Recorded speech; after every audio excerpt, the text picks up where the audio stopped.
Okay, everyone, welcome. Welcome to the January LPEA board meeting. I'll go ahead and call the meeting to order and ask for a motion to approve the agenda unless there are any changes proposed. So moved. Rachel moved. I see Tim. Tim for a second. Moved and seconded. Any discussion on the agenda? Okay, seeing none, all in favor of the agenda as it stands, please say aye, raise your hand. Aye. Aye. Any opposed? Or abstentions? All right, we have an agenda. Let's see, let's look to the public and see if we have anyone ready and waiting to make comments. Ted, do you want me to call those out for you? Yeah, if there's anybody there, let's go ahead and have Graham kind of read the recite the requirements of this section. Yes, Graham. This is great. We have lots of hands up in the attendees. So Graham, go ahead with that if you would, please. Oh wait, I don't even. Graham's see Graham. not. Graham texted and said he's having Zoom issues. Okay. It's actually it's quite a long statement. Maybe you can step into your office, Jessica. Or no, you're not in your office. Okay. Yeah, no, I mean, I think it's, there's nothing super legal about it, so I'll just take a stab at it for those of There's you. Graham. Oh, he's coming on. He's going to bail me out.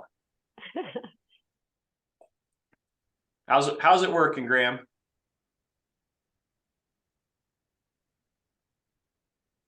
Still connecting.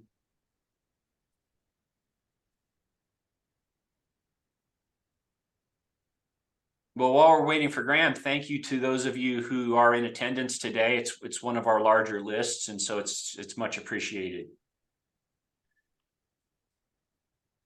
Can you hear me, Graham? Uh-oh. Not yet. Let me see if I can find his preamble.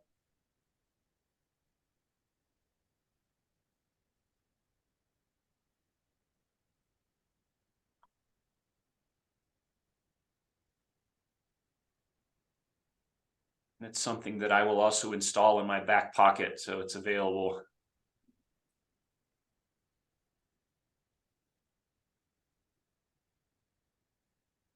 Janelle, do you have that by chance? Don't. I was trying to find it.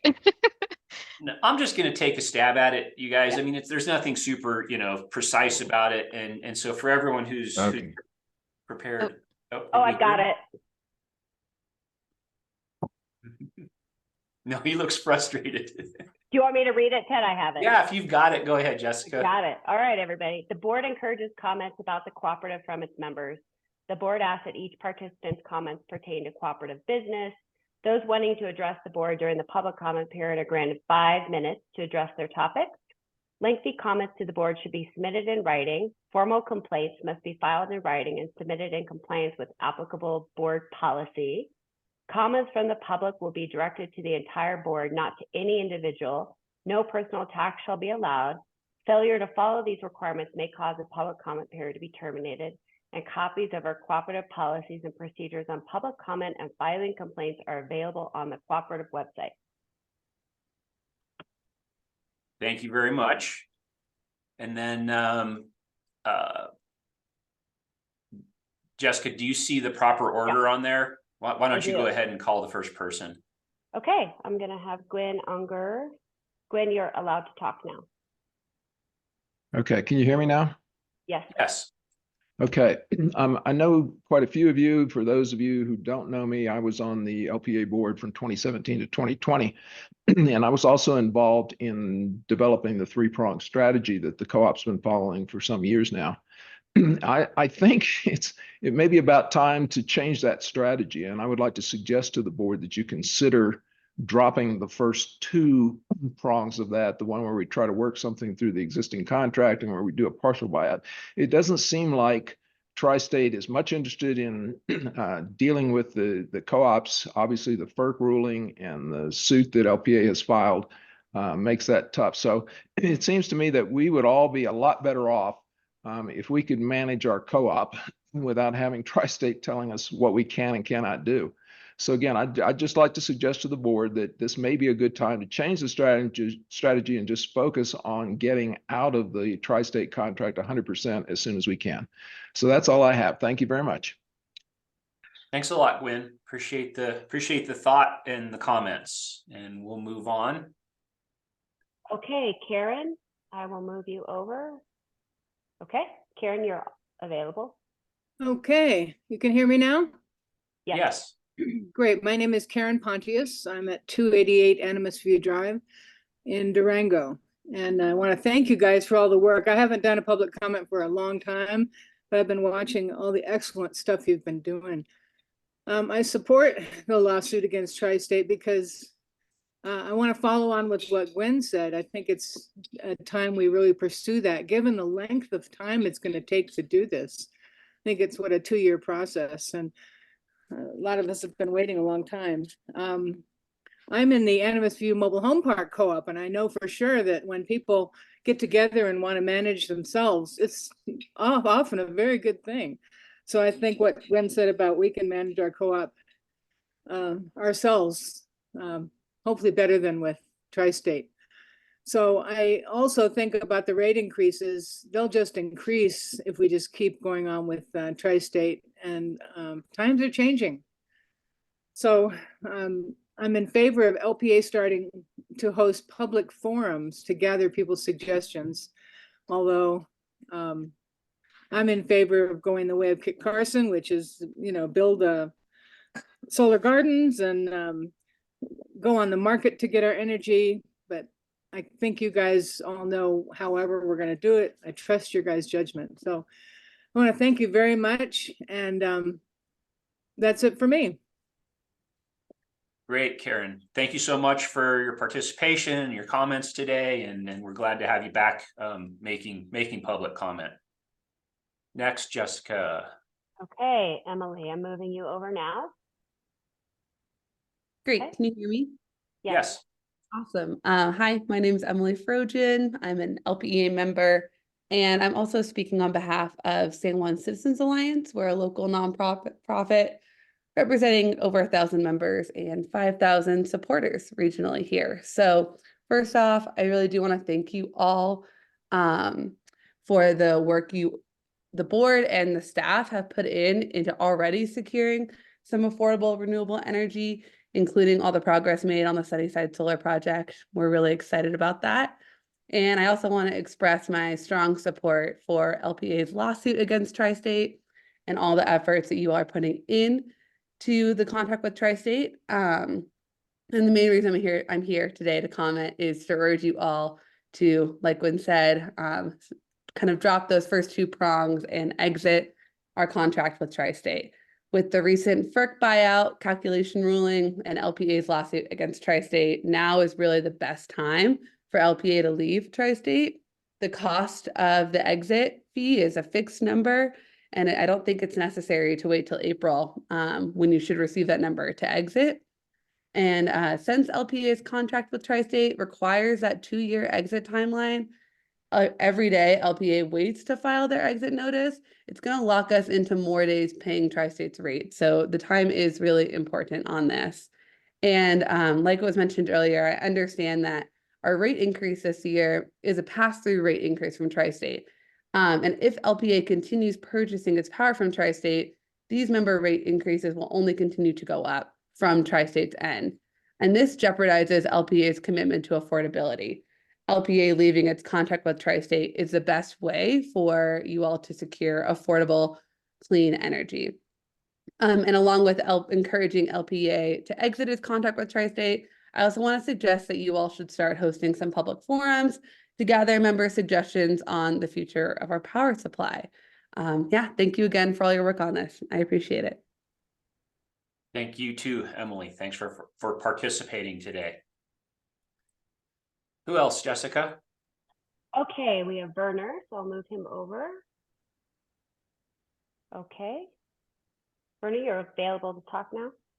My name is Werner Heiber. I live at 131 Larkspur Street in Durango. For me, this is the last act.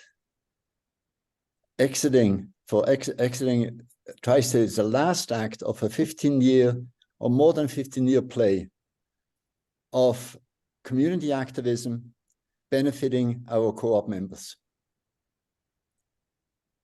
At this point, I'm thanking thanking present and past LPEA board members, staff, and LPEA members for all the work and dedication required to exit our contract with Tri-State. This is a long road. It's now time to do it. With Tri-State always having served its own interest, now is the time. It takes 2 years. We need to exit. Doing so will serve the co-op members, which are the ones you're serving, and our local economy. So let's get it done. Let's exit Tri-State. Thanks again for all your work. Thank you too, Werner. Very nice to have you today, and thanks for your passion on the topic. Onward. Okay, I'm gonna allow Gail. Okay, I'll move you over now, Gail.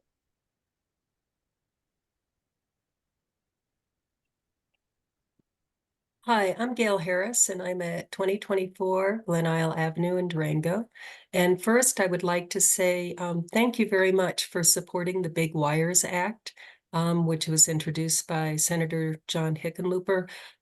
We need, that will help with our certainty of electricity in our area and help through emergencies and help other places with emergencies too. So I appreciate that. My second request is, I do think it's time for us to leave Tri-State. It's going to take some time to do that, and I understand that. But at this point, we really need to have some certainty with respect to power pricing. And we don't have that with our current wholesale contract with Tri-State. We also need resource flexibility. We need to figure out where we're getting our power from. And that is becoming more and more important as we see the impacts of climate change on not only our community, but globally and throughout America. And the other piece that's concerning to me is that Tri-State is very cumbersome with respect to decision-making. 42 people on a board. I mean, you know how hard it is to make decisions on your board. 3 times the size is just unwieldy. And we need to have more flexibility to make those decisions. So I hope that you move forward and that it's time for us to exit our contract. Thanks for all you do. Thanks very much, Gail. Appreciate your comments today. Looks like we have one more. Okay, Andrew, I'm moving you over now. Okay, Andrew. Hello, my name is Andrew Alport. I live on Park Avenue in Durango, Colorado. I remember, I think 6 years ago when there was a public meeting about the future of our power supply and how radical it seemed from the board's point of view for those of us who were suggesting just to leave Tri-State. But in 6 years, it really seems that that's become the obvious course of action. We have power supply in the solar and the battery and solar combination has fallen by 90%. And meanwhile, we have billions of dollars in stranded assets that Tri-State is going to pass through to us ultimately. And I don't see any way out of that. So I've always felt that we should be pursuing alternatives, and it's good to hear that that now seems to be a prevailing position. So I urge you guys to do that as expediently as you can, because coal plants are going to continue to be expensive to maintain and upgrade, and solar and batteries are going to continue to fall in cost. So just from a purely financial point of view, I would like my power to be as cheap as possible. Thank you. Thank you very much, Andrew. Looks like that's it. You agree, Jessica? Yes, it looks like that's it. Okay. Well, thank you. Thank you to the members for attending today and for your comments. Moving on to agenda item 3, which is consent board items. Is there anything in there that any director would like us to take outside of the consent? I see Kohler. Go ahead. Yeah, I would like to pull out entitled the Ski Hand Education and Development Goals for 2020. I have that on page 1476. Okay. You're a little crackly, Kohler. I'm not sure if there's something with the audio, but I did hear that you wanted to pull out on let me clarify. Is it just pull out director travel and training request and discuss separately, or you mentioned a specific item in there? I mentioned a specific item. That's page 14 of 176. And it's kind of titled Ski Hand Education and Development Goals for 2024. Okay, I think we probably then just need to pull director travel and training requests, and we'll address that separately, and then we can dig into that document, Kohler, when we get to it. Does that make sense for you? That's good. Okay. Okay, so we'll pull that, and I see Tim's hand up. Yeah, I had sent a couple days ago some suggested corrections to the minutes, so I don't know if we want to pull and discuss those or what. How do you want to handle it? Tim, those corrections were made and it's in the board packet. Oh, okay. great. All right. Leave it in then. All right, Yep. slam dunk. Thank you to Tim and thank you to Janelle for getting that done. Okay, so with that, the director travel and training requests are now removed from the consent board items. And then I would entertain a motion to approve the consent board items. So moved by Rachel. Thank you, Rachel. Second. Second, Kohler. Thank you, Nicole. Moved and seconded. Anything else we need to discuss on consent board items before we vote? Okay, then all in favor of the consent board items, less director travel and training requests, raise your hand and say aye. Aye. Aye. Any opposed? Or any abstentions? Okay, thank you. Consent board items approved. We'll move into director travel and training requests. And I guess, Kohler, I'll let you kick it off with questions or comments that you may have had on Kirsten's Excel document. Okay, so Kirsten, thank you much for that. I actually incentivizes me to do the same thing. I think that's a good thing to do. My question is this actually belongs in the consent board items? And if it does, are we approving the whole year figures there? I don't know. So that's the question I have is what exactly is the intent to have that in the consent board items? Yeah, I think that's a very reasonable question, and my take on it is that is informational, but I'll let Kirsten speak to that.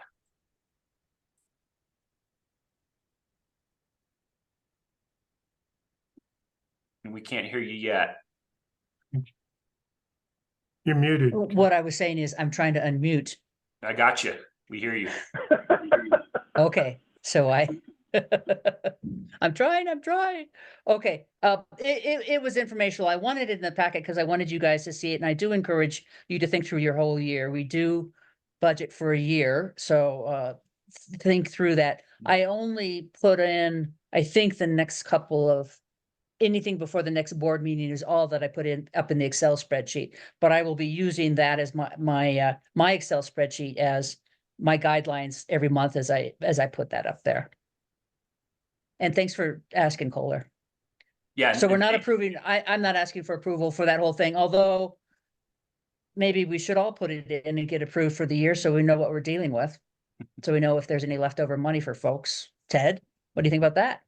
Yeah, Next month. I think it's we should discuss it. I think it's probably a challenge, for everyone to be able to think through that in much accuracy or detail. And we offset that with the benefit of really understanding, the overall financial commitment that's been made, and maybe seeing where there are, leftover funds or opportunities. So let's dig into that, outside of this vote. But I did just want to clarify on the vote that really we are at this point then voting just on the PDF document, which is director travel and training requests, and Kirsten's individual spreadsheet is informational. So with that, then I'll make a motion to approve part of it. Yeah, okay. Thank you for that, Kohler. Any second? I see Dan Huntington, thank you. So moved and seconded to approve the director of travel and training request January 2024. Any other discussion? Tim, I see your hand up. Yeah, in that, I just noticed that one of them says the mandatory and discretionary is reversed, I believe, for Director Lucian. So just as a note, that if we're approving that, I think at the very bottom of that page. Two entries. The annual meeting delegate has not yet been chosen, so we were going to do that later today. So if Director Lucian is that, then it's probably correct. But and I can't remember if last month Director Lucian was named one of the delegates to the NRCA annual meeting or not, but that could affect discretionary. So just. Yeah, appreciate that, Tim. I think, and maybe David, correct me if you think about this differently. I think you're the alternate for the NRECA annual meeting. We did.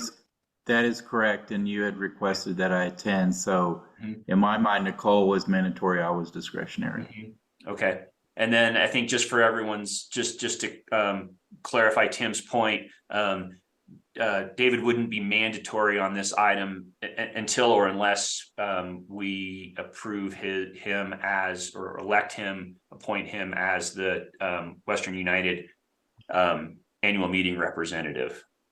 Correct. All right, onward. Rachel.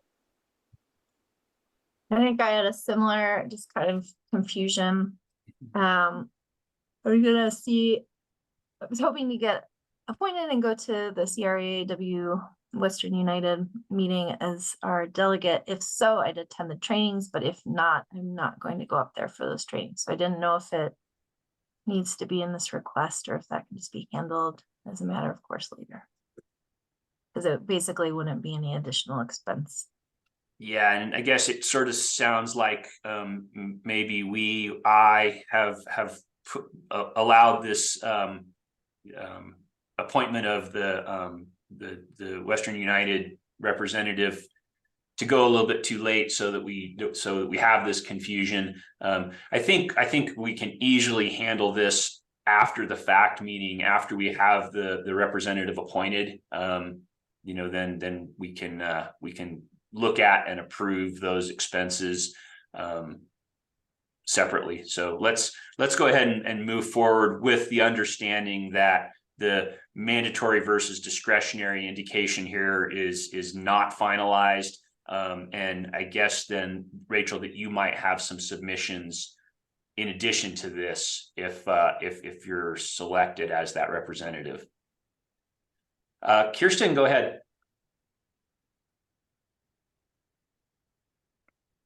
Yeah, thank you. David, did you say that because you're the alternate in San Antonio that you think it's discretionary as opposed to mandatory? That's what I assumed. So if you can clarify that, that'd be great. I wouldn't think that if you're an alternate delegate that it would be. I would think that if you're an alternate delegate, that that's official business and you would be there mandatory. That's Okay. one. Any comments on that? Graham seems to be shaking his head. Yes, you're right. That sounds right to me. Okay, Great. super. And then two, David, the WUE annual meeting is that day. You're going to be there as a WUE board member. I don't know whether or not you guys passed the change to that policy where they'll pay for you to be there or not. Did you make that change? Because if not, they will not pay for some silly reason. They will not pay for their own board members to be at their annual meeting. And then Correct. this becomes mandatory because you're there on official business. So that is mandatory. Mhm. So they're Correct. both mandatory is what I'm saying. Okay. And they have not changed the Okay. policy, and I appreciate that you brought that up. Because I do have a January 25th, which is the strategy, regular meeting for the board, and that's paid for, but the only meeting that is not paid for, and that's why I'm doing the travel expense for that meeting, is the annual meeting, the Right. February 1st. So I Yeah. apologize for all the confusion. No, it's great that we're noting it and working through it. And so actually also great that Kohler, you pulled this out of the consent board to talk through. Joe, you're next. This is a little off, but I'm planning to go to the San Antonio meeting, but I haven't put my request together yet. I'm not too late for that, am I?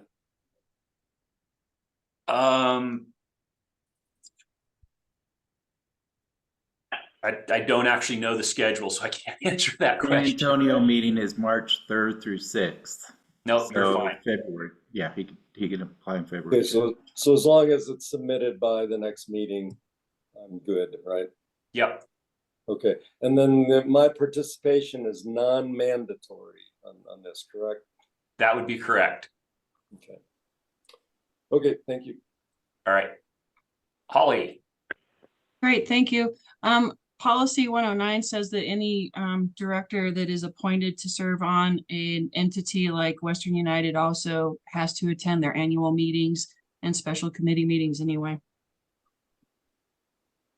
Making it mandatory is what your point is. Yeah. Appreciate that. And Kirsten, your hand's still up. You have one more? Nope, went down.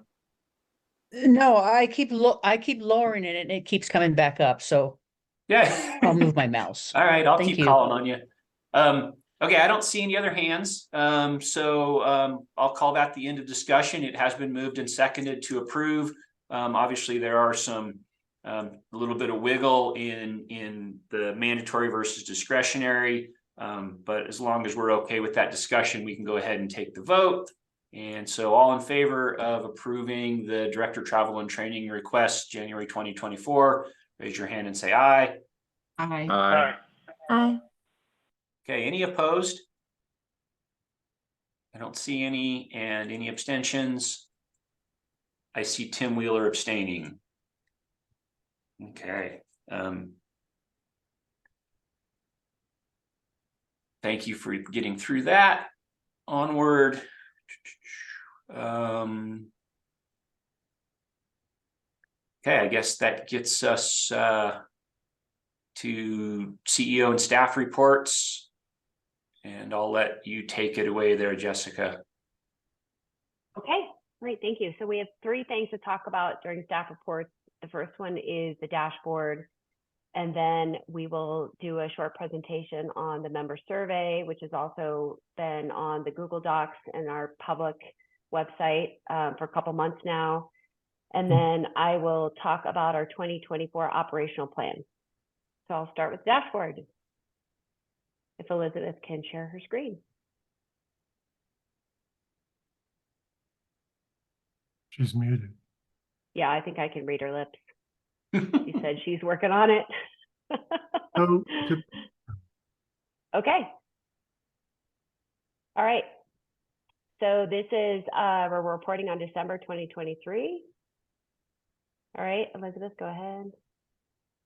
Maybe make it one click bigger. There we go. Okay, so we have all green checks of meeting or exceeding our performance goals. The only one that we're still monitoring our performance is the SAIDI. And as we've mentioned before, what happens is this is an annual average, so it impacts, every bad storm will impact that average. So we're looking into possibly, well, we are going to change that for next year's because 60 is pretty aggressive. And actually what the standard is for the United States is 120.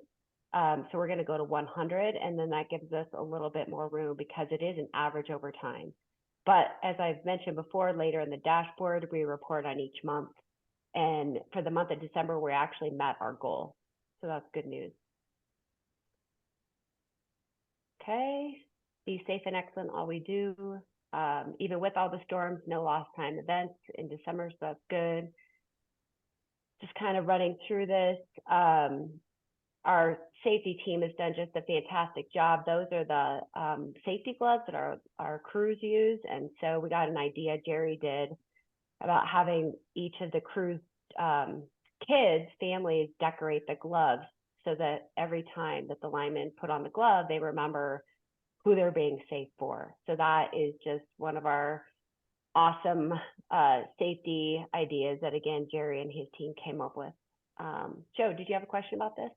No, I just want to touch, that was really touching. I mean, that almost brought me to tears when I saw that item, and it would be really cool to kind of see a display of those at some point, or a little video of those. And again, because what a great idea and what a great reminder for everybody out there, for us too. Thanks. Yeah, thanks, Joe.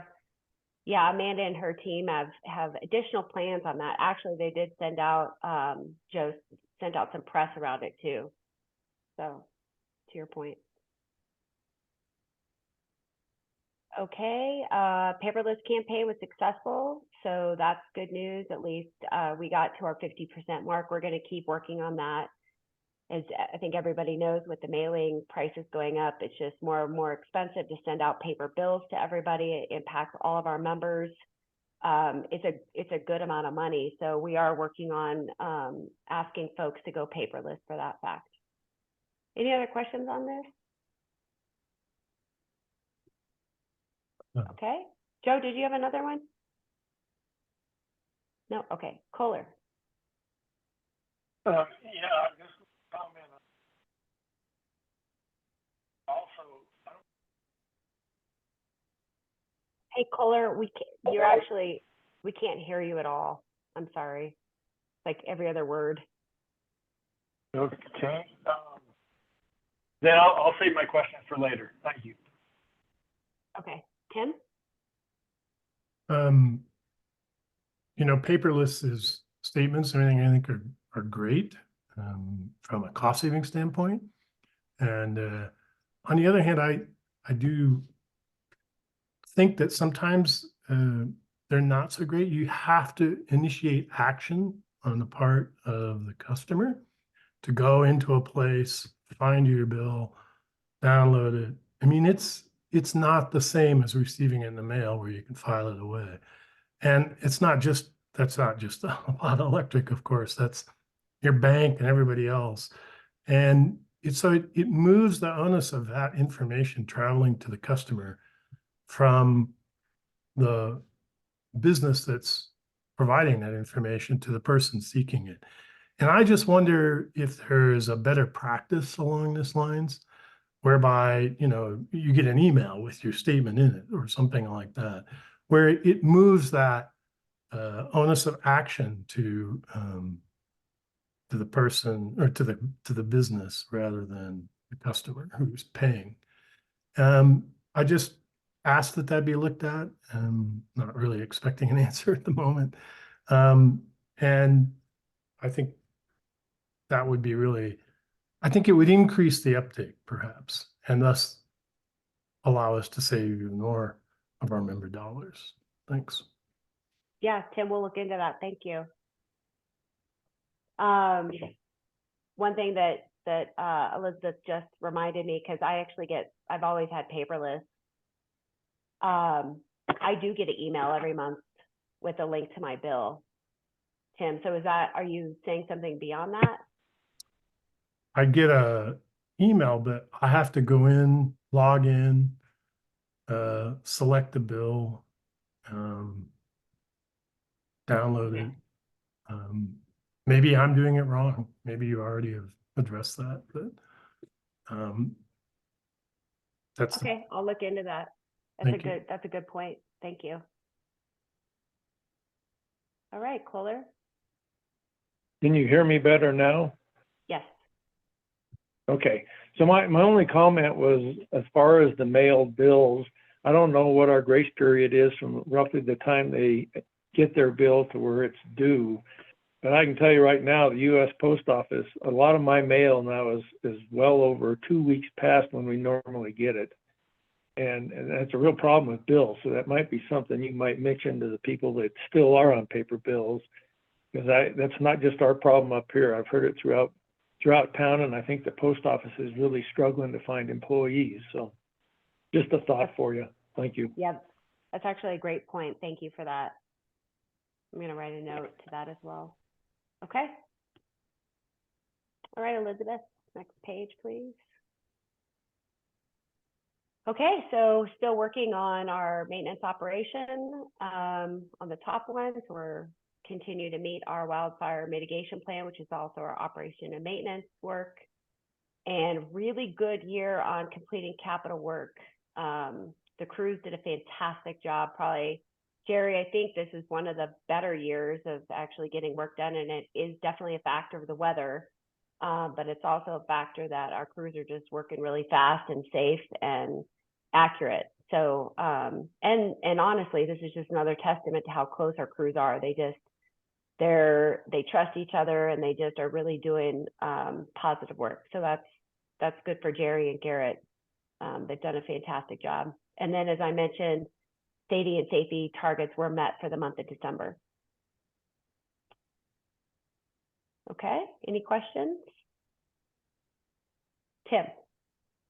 I don't know how many folks read the recent Herald article about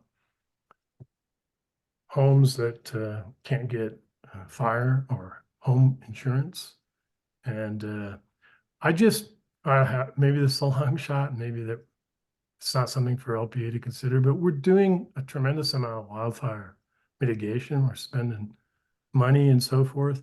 And I wonder if there's any of that effort that could be brought to bear on that other problem and be a big community benefit,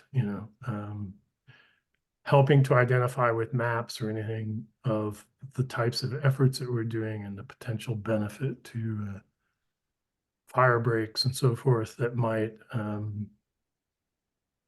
help the communities that are losing the health or the not health insurance, but the fire insurance. So I have no idea. It's kind of a long shot. Again, no need to answer or address this now, but if there is some way that our effort and the money that community members are spending on that can also have another even slight beneficial effect, I think it would be good for the community. So thank you. Thanks, Tim. These are always good ideas. So I will put Jerry and Amanda on that, because I know Jerry is working with, there's a regional wildfire group, a team of people that work together. And so he can maybe make that a point with them. So we'll put that on our list. Okay, next page, please. Okay, as Dan has mentioned before, the Sunnyside Solar project is complete, but we have a lot of work to do still before Electrical Commission. We are working through the design of a community solar project. We are working that through the Finance and Audit Committee. So if anybody is interested in how we're developing the community solar shares, please attend the FAC meetings, because that's where we're bringing the information and receiving public comment and board comments on that. And then as soon as the weather gets better and the snow melts, I intend to host a tour for the board to go see that facility as well. Joe, did you have a question? Yeah, the item on the energy strategies, does that relate to the meeting we had last week or last month? The discussion about, the long discussion we had about solar and all that, is that related to this? I mean, somewhat. So what that item is we're actually contracting with Energy Strategies. I'm sure many of you remember them. They worked on our partial contract power supply a couple years ago. What they're doing is they're going out and looking at all the optional resources that we potentially could have for either partial or full buyout from Tri-State. And they're going to design to us what is the realm of possibility of giving power to our system. So as you heard a lot of the public, they're interested in hearing where we're going, what our resource mix would look like in the future. Well, we're gathering all the data to help provide that to the community. So yes, we're going to work on developing some options for how do we do like town hall meetings like we've done in the past. We've done town hall meetings on the partial, as you may all remember, about how we presented some of the options. This is the same effort. Is we can't start telling the public or asking the public for input on future resource mix without knowing what we technically can actually do, because we are limited in what power supply we can bring to the Southwest. And so Energy Strategies is going to combine this kind of menu for us to look at for the art of possibility. Does that help, Joe? And that would include solar to that. Okay. point. Oh, okay. Thank you. Yep. Tim? On the sunny side, I understand we can't utilize the power output of that until these compliance and contractual steps are completed, I guess. But is there a way to at least measure the generation that we're getting? I mean, it sounds like it's ready to generate physically, right? And this is a time of year when typically it would be lowest output, I would think. And I'm just curious, I mean, if that's going to take several months, is there a way for us to measure what's happening there, even if we're not utilizing the output? Dan, I'll let you answer that. Yeah, thanks, Tim. Right now, we've got to get a few things squared away, because if we energize it, then we miss out on opportunities if we don't have the right I's dotted and T's crossed. It is a very strict requirement on a COD, a commercial delivery, operational delivery date. And plus we are missing a couple of aspects with the final metering that we still have to get in place to even be able to energize it. But if we were to energize it today, we would completely miss out on the IRA at this point, just due to some transactions that we still have to solidify with other parties that are involved. Okay. So we are going to energize it as soon as we possibly can, Tim, is the bottom line. Yeah, I was just wondering if there was a way to measure the insulation or something so that we could understand and have data around that to compare in the future. So, but it's not, it wasn't necessarily asking for it to be. Oh, I think he froze. All right, well, maybe we'll come back to him. Holly? Great, thank you. Following up on Joe's question about the Energy Strategies Group and the ERP. I was just kind of curious if virtual power plants are any part of that discussion. Yeah, good question, Holly. They are.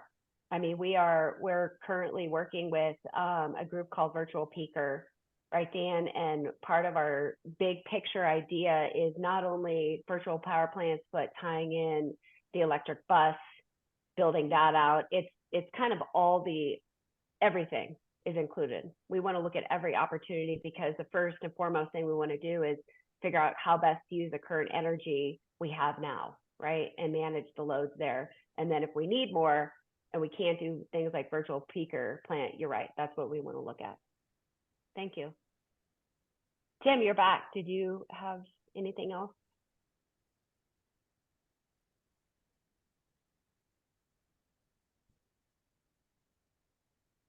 Okay. I'm sorry. All right. Who were you talking to? Oh, Tim, you froze, so we didn't hear the rest, and I just think you're just encouraging Dan to gather as much data as quickly as we can on the project. Sorry, I didn't know I froze, but it is a cold morning, so. Yeah, thanks, Dan, for your answer. Yes, you're welcome. Okay. All right. Okay. Still a lot of work on this and getting out to our community. As you can tell, we are really working in a great partnership with Fort Lewis College. So we continue to have a lot of opportunities to touch up there. And last month, I reported on how a bunch of graduates, soon to be graduates, also came to La Plata to meet with a bunch of staff to talk about our future and what we do at LPEA. And then Elizabeth is really spearheading this effort to go up to Fort Lewis and meet with other graduates and talking about employment and what they expect when they graduate and what kind of employees we're looking for. So that's really great work. Let's see, I'm just trying to think of anything else. John Kenny is still out there giving updates and education components. Dan, that was John Kenny for the Beneficial Education League, is that right? That's right. I know him and Dominic do a lot of talks, so I just want to make sure I got that right. Any questions on this? Holly. Okay, great. Last week I had the opportunity to attend a Build Pagosa function. So right now they are in the ground stages of gathering stakeholder input to build a continuing technical education institute over here in Archuleta County. Kudos to John Kenny and Emily Missildine.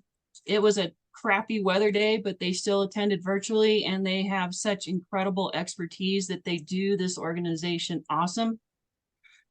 There was a lot of kudos to LPEA for the work and the funding that they're doing with the Habitat to Humanity home. As it turns out, it was mentioned right out of the gate in the meeting because the gentleman that was there from the board was going to get a CO on the newest occupancy, so that he was really super excited and happy for LPEA's help in that project. I had one of the other Build Pagosa board members tell me, he's the manager of Studs Lumber, and he's telling me that the feedback he's getting from the general managers and construction people around town are just awesome, because the work under CEO Matlock has exponentially increased the reactionary times of the organizations to the members and the contractors, and they all notice it and they're all commenting on it. There is also some desire for CEO Matlock to come over and speak to the future business leaders group at the high school, because this young group of people actually win awards all over the country at some years. And, we're trying to grow our homegrown expertise, and that is an excellent place to do it. So I was just so super encouraged by this whole process last week. LPEA is really in high standing in Archuleta County, and I really appreciate the work of staff and this board to make it so. Thank you. Thank you, Holly. Yeah, I'd love to. Kids are my weakest point, so I'll do anything for them. So I'd be happy to. All right, David. Just real quick, thank you, Holly, for that in-depth explanation. But just going through this, I want to say thank you to Jessica and her staff. I know this takes extra time, and it does take out of what you're doing technically, etc. But this is what we're here for, and we're all co-op members, and appreciate you going out there for this, and especially LPEA staff. So thank y'all. Thanks, David. Appreciate that. All right, Rachel. Yeah, I was really curious to hear kind of any high level points that came out of the solar installer conversation. Yeah, Dan, do you want to cover that, please? Yeah. Steve Smith ran that, and so he'd have more of the details, but I will convey what he's told me. It goes very well. We sort of talk about our changes that are upcoming. At that time, we thought we had some net metering changes coming along. They're just good dialogue. We've had a lot of dialogue with them around that very topic, so there wasn't any big surprises. The biggest thing that comes out of that is just letting people know exactly how net metering works, and so they can convey the right messaging to our members, and they're not overselling a product or anything like that. And just giving them some data points on how we're able to integrate things, and we've told them about some of the feeder challenges we've got coming up. So it's really good. They take it in stride, and they all realize that we need to work together to make this all work. So it's just good two-way communication exchange. Awesome. And then did they bring anything forward specifically that similarly in their industry that they're seeing coming down the pike that they want us to kind of be prepared for or looking at? They'll provide feedback on, we sort of, I'll say, beat them to the punch on most of the things, just because we are pretty in tune with the past discussions we've had with them. And so they're very eager to see some battery programs come up. We talked about the pilot projects we have going with the 2 battery banks in Pagosa Springs, getting those up and running. And then next, interacting with customers that have already chosen to put energy storage in, and that'll be our next phase of pilot. And then we'll build a program around that and get that out there. So that was just good feedback from them on that.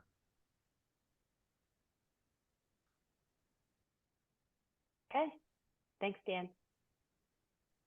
All right, this next slide, I will kick it over to Patrick. Good morning, everybody. Can you hear me okay? Yes. So we have finished up the year in December, and December came through with strong operating margins, which we're pleased with. $777,855 were the actual operating margins versus a budget of $710,735, which leads to positive budget variance of $67,480 to be specific. And it was driven by top line revenue growth of 4%. Cost of power came through at a comparable rate, so that translated into gross margins being up 4% or $190,000. And December is a unique month as it's year end. It has some characteristics from an accounting standpoint as we begin our annual audit process at this point in the game, which is an external review of our books to make sure everything is in order.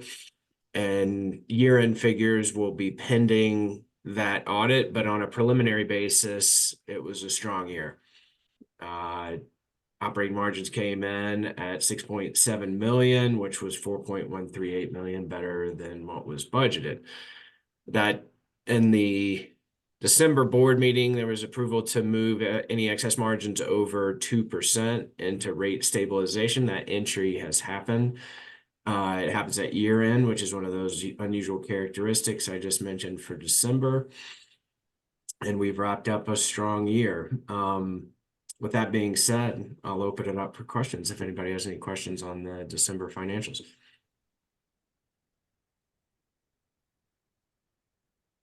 All right, Kohler-Ness. Yeah, I have a question on the statement of operations, and the page I'm looking at is 163 out of 176. And I did attend the FAC meeting the other day, and maybe this is a part of it, and I didn't quite understand what you're saying, Patrick, but when I look at the total operation and maintenance expenses, I mean, all of them for December are just way, way, way high, double, triple, that kind of thing. Is that part of what you were explaining at the FAC? And if so, could you maybe explain it again? That's correct. Oh, excuse me. Go ahead.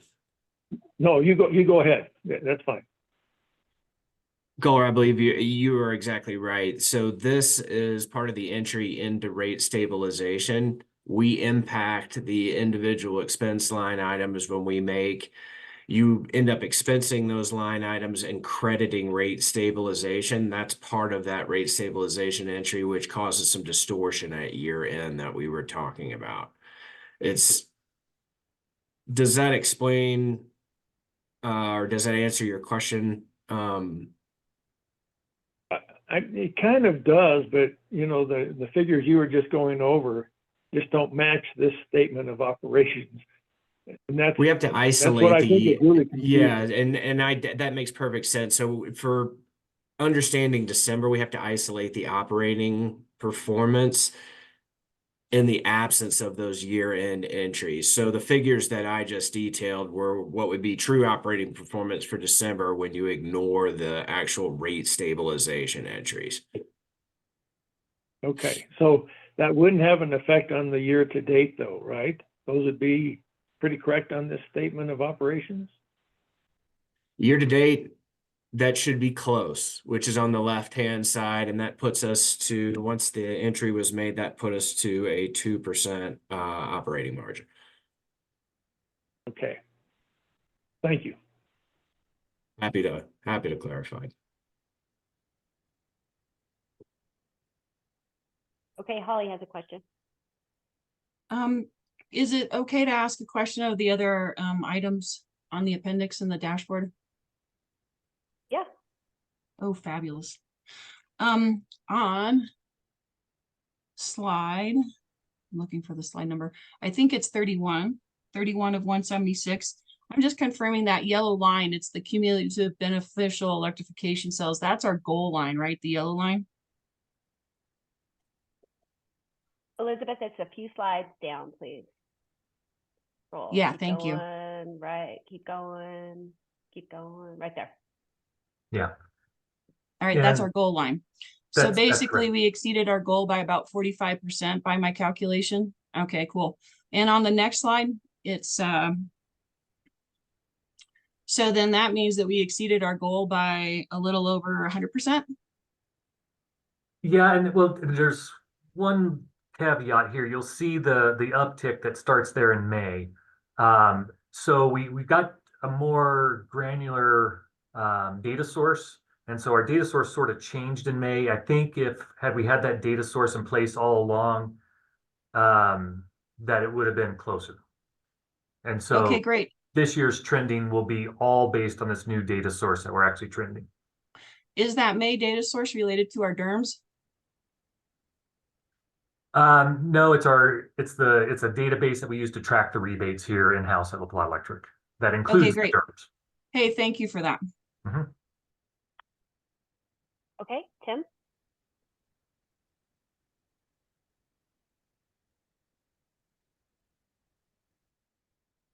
Tim, did you have a question? Nope, he just unfroze. Yeah, my question is, when am I going to get good internet? So yeah, if this lasts long enough, if I'm stay on here long enough, I guess I missed quite a bit of the discussion that you and Kohler had.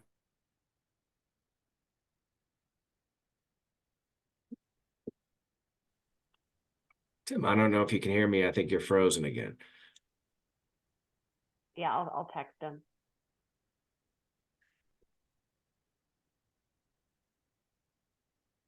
I'll ask him if he wants to text me the question.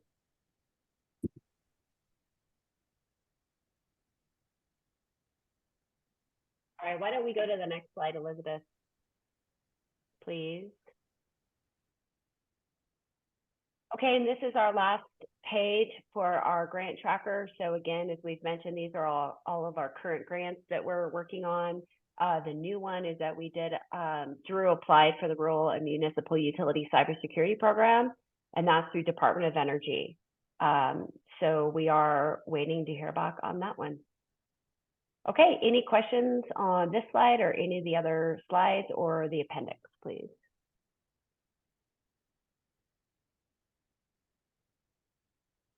Okay, if there's no questions, Ted, is it okay if I move on to the next item? Absolutely. Great. Okay, the next item will be the member survey, and Elizabeth's actually going to kick this off, and we're going to tag team this. All right, let me just open up the slide deck.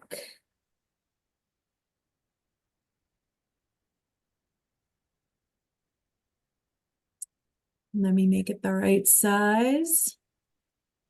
Perfect. Go like that.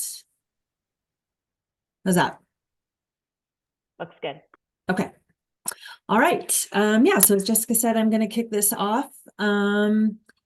So just some general notes about the survey. We've been using NRECA market research services to survey our members since 1999. And a lot of what Jessica and I are going to talk to you about, they've prepared this information for us. These slides summarize about 60% of the full NRECA study, which is in Onboard and also in the Google Drive. And the remaining 40% of the information that they provided to us is, you can find it along with the slide deck in their complete report. So this is about 60% of the information. Some things to point out that are important. In 2017, this is the first year that an online survey component was introduced into their methodology. Prior to 2017, all of the surveys were conducted by telephone. And so in 2017, about 25% of the surveys conducted were online. And in 2021 and 2023, about 75% of the surveys they conduct are now online. And that's important because online respondents on 5 and 10 point scales often give lower ratings. That's just data. So NRECA said, it would not be surprising to see our mean ratings drop as the percentage of online surveys increased.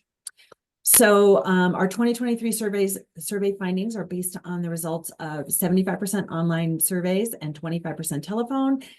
We conducted the survey in August of 2023, and it consisted of 465 residential members.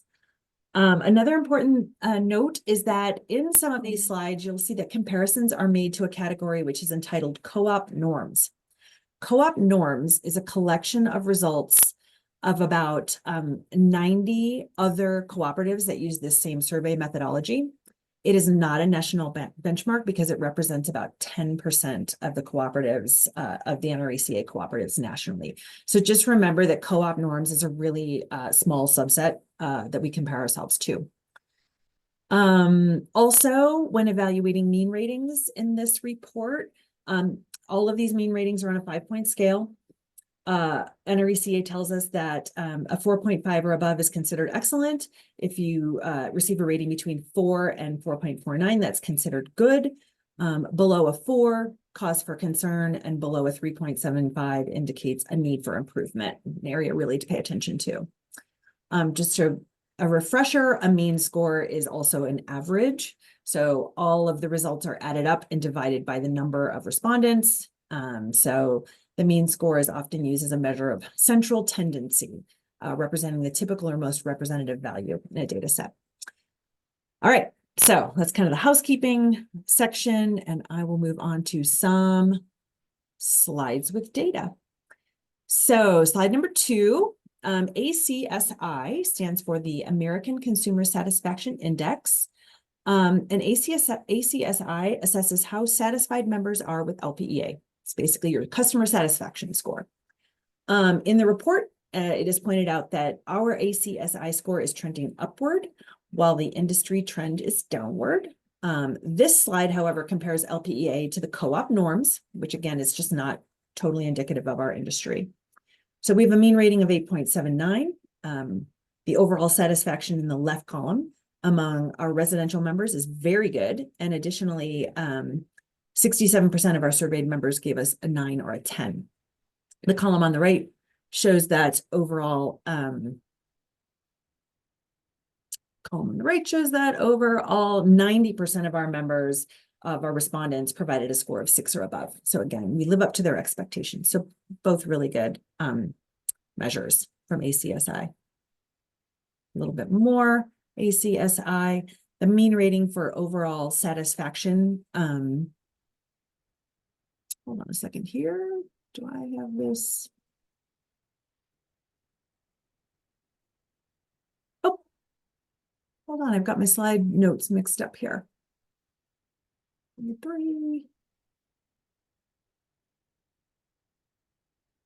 I am so sorry. I seem to have, I double checked these. Let me just double check here. Let me go to this one. And talk about the overall satisfaction again in the mean rating, again, is the 8.79. That's the overall satisfaction, ACSI. And again, is in an upward trend since 2019. And the yellow line, which is the comparison to the ideal utility, this is sort of a aspirational statement, like, you know, what is the ideal utility? Again, trending upward. There's also two other comparisons on this slide. And again, those are trending upward since 2017.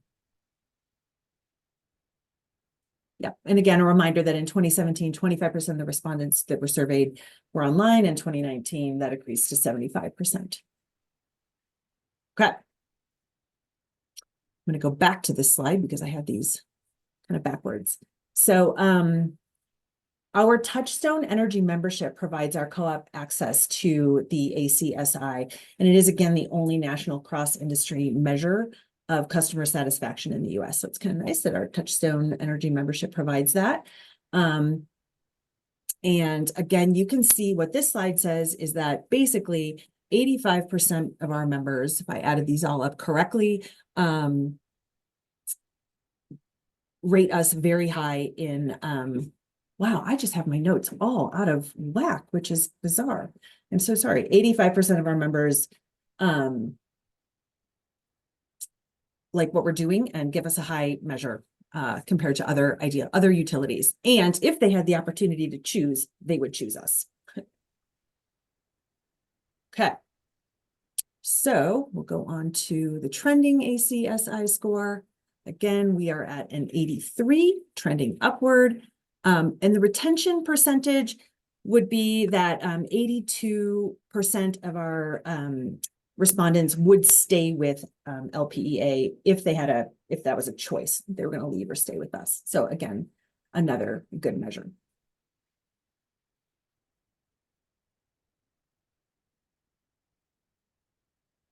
Okay, hold on a second here. Oh, I see what's going on here. Yeah, Elizabeth, I think we should just keep going because we don't have too much. We don't. This is the non-condensed slide deck is what's happening here. Yeah, Just this was when we not condensed the deck. updated. Yeah. Yeah. Okay. Key drivers of satisfaction. This one I can talk about. Key drivers of satisfaction. Members were asked to evaluate 7 performance quality attributes related to satisfaction. All of our attributes measured above a 4, which is good or above. There are 4 that are key drivers of overall satisfaction among our residential members. Having members' best interest at heart, resolving any issues or problems with members' electric service accounts, supporting the local community, and communicating with members and keeping them informed are the 4 highest drivers of key satisfaction. What you can see in this slide is that the top 2 are exponentially double the significance of the other 2. And the numbers to the right, those scores are a regression calculation, and they basically show that significance. So, you know, we would use this data to know that the drivers of satisfaction for our members are the top 2. Here's another way of looking at that compared to co-op norms. Again, not indicative of an industry standard. And you can see that we primarily received 4s and 5s. That's what the boxes on the left are. You can see the top 2 box ratings are 5s and 4s. And so generally our members are very, very satisfied. Okay. Another way to look at this is trending over time. Again, we are kind of paying attention to the 2017 data and beyond. In 2021, you can see everything has gone up, which is opposite of the industry trend, which has been going down, as pointed out in the full report. Yeah, and just a finer point on that, I think it's important to look at is that we're actually in the top.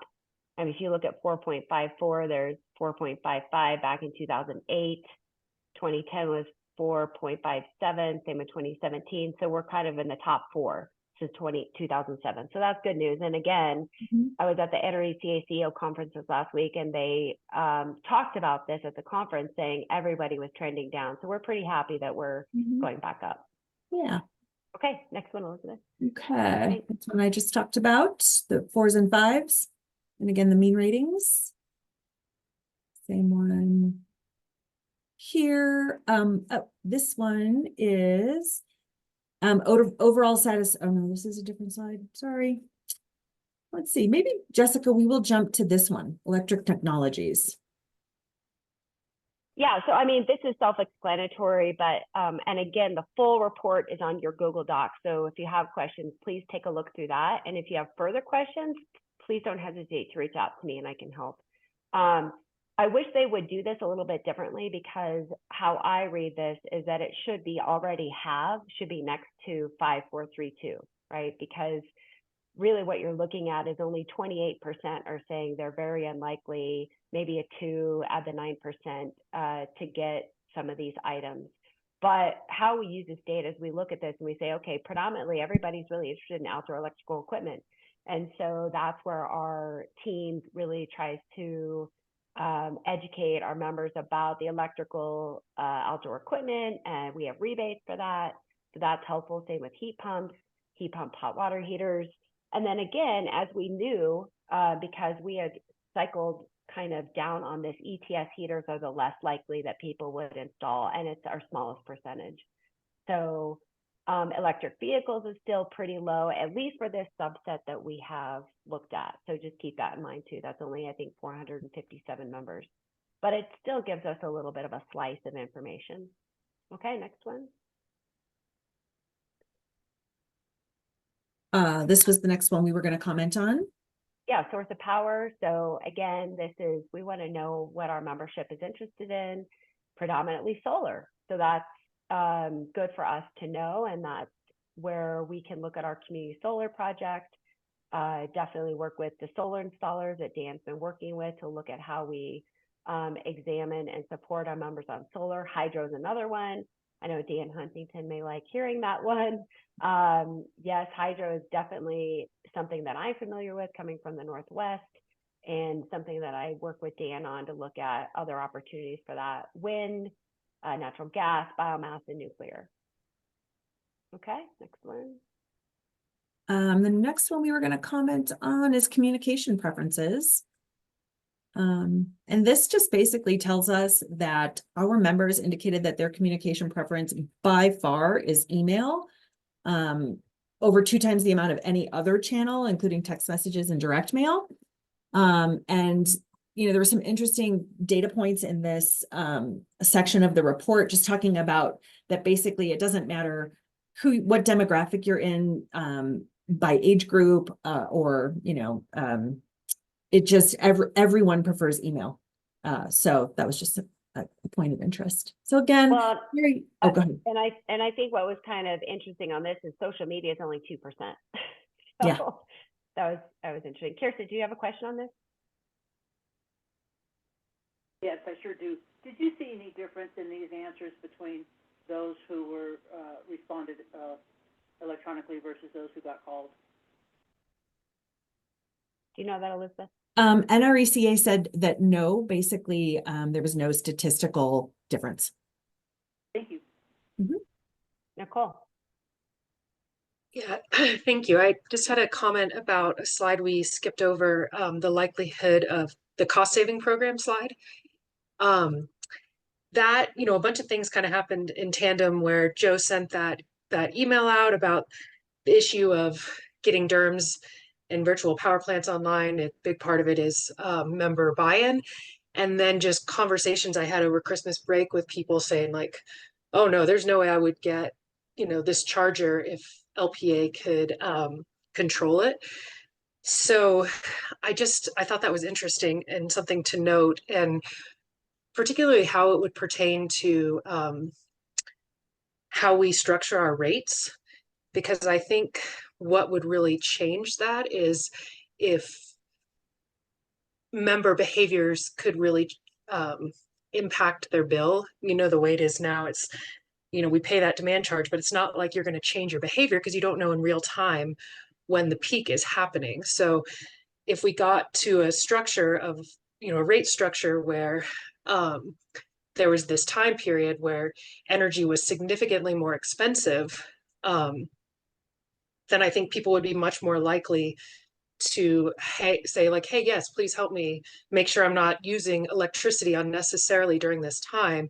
And to communicate as well, like you can always override this system.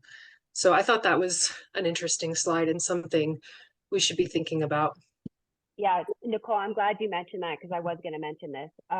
You're absolutely right. In fact, on the West Coast, the energy efficiency advocates push for higher rates because of your point, because it actually changes human behavior. So it's been something part of their toolbox for decades, actually, a really long time. On this one, keep in mind, this is a small subset of our members, because I looked at this and I thought, what? They predominantly don't want you to manage it. But again, this is a subsection of NRECA. They have to plug in set modules, right? You can't just kind of come up with a different question. And so unfortunately, this doesn't talk about kind of an override system, to your point, Nicole. And you'll see in the operational plan, the 2024, I've been having conversations with Rachel, which has been super helpful on this two-way communication with members. We're going to do focus groups this year. We're going to dive more into actually this issue and saying like, well, what would change your mind, right? And talk about that, because the other interesting piece of feedback on this or information is that Dan's had 60%, Dan, correct me if I'm wrong, but you gave me the statistic, 60% increase in members agreeing to our managed charging for our electric vehicle program. So actually members joining our pre-conditioned energy chargers to turn on and off, where we're controlling it, 60% of our membership, or at least the people in the program, have added this function. That's a little bit different from this data, is what I'm trying to say. So we do know a lot of members are still into that because it was a free charger. So to your point, a lot of it comes around cost. So yeah, we're gonna definitely dive into this one more. Thank you. Holly. Thank you for bringing this slide up, Nicole, because it really piqued my interest too. But this one and the other ones with, what technologies are they likely to develop? I look at it as opportunities. So where are the opportunities that lie within, these pieces of data? But I'm sorry, I forgot what my other point is, but, I think this one was a very good one to bring forward. Thank you. Yeah, and Holly, to your point, maybe we did use this data to then inform our 2024 initiative. So all of it is connected. Oh yeah, and I remember now, it's education. We must have an education component, because if people don't know how they impact the grid in the first place, how can they mitigate their behavior? And we can't completely always rely on technology to do it. You got to have an educational component, in my opinion. Yeah, great point. Definitely. Okay, Joe. Yeah, Joe, by the way, we're looking at your floor, I think. I don't know if you meant it to look at yourself. Look, I don't know what's going on. I'm going to stop my video. I don't know why that is. Okay. Sorry. I'll just pile on this one. This one really jumped out at me too. And I think we have a huge opportunity here for a lot of, this got to be a big communication effort. I mean, I like the idea of changing people's behavior with higher rates, but I'd like to think that we can, with education and show them how much energy, virtual power plants are going to provide, that we can do this, without having to, hammer on rates. One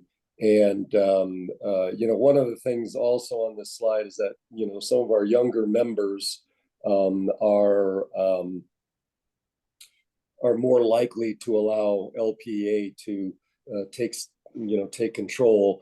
And I think part of that communication is that, we're not trying to be big brother. And I think that's what people are looking at. Wow, they want to know our business, that this is a really narrowly focused effort to help all co-op members. I guess I'm looking forward to seeing how we'll develop that communication plan, and I like the idea of focus groups. But this is really a huge way to improve our efficiency overall. So thanks. Great, thank you, Joe. All right, Rachel.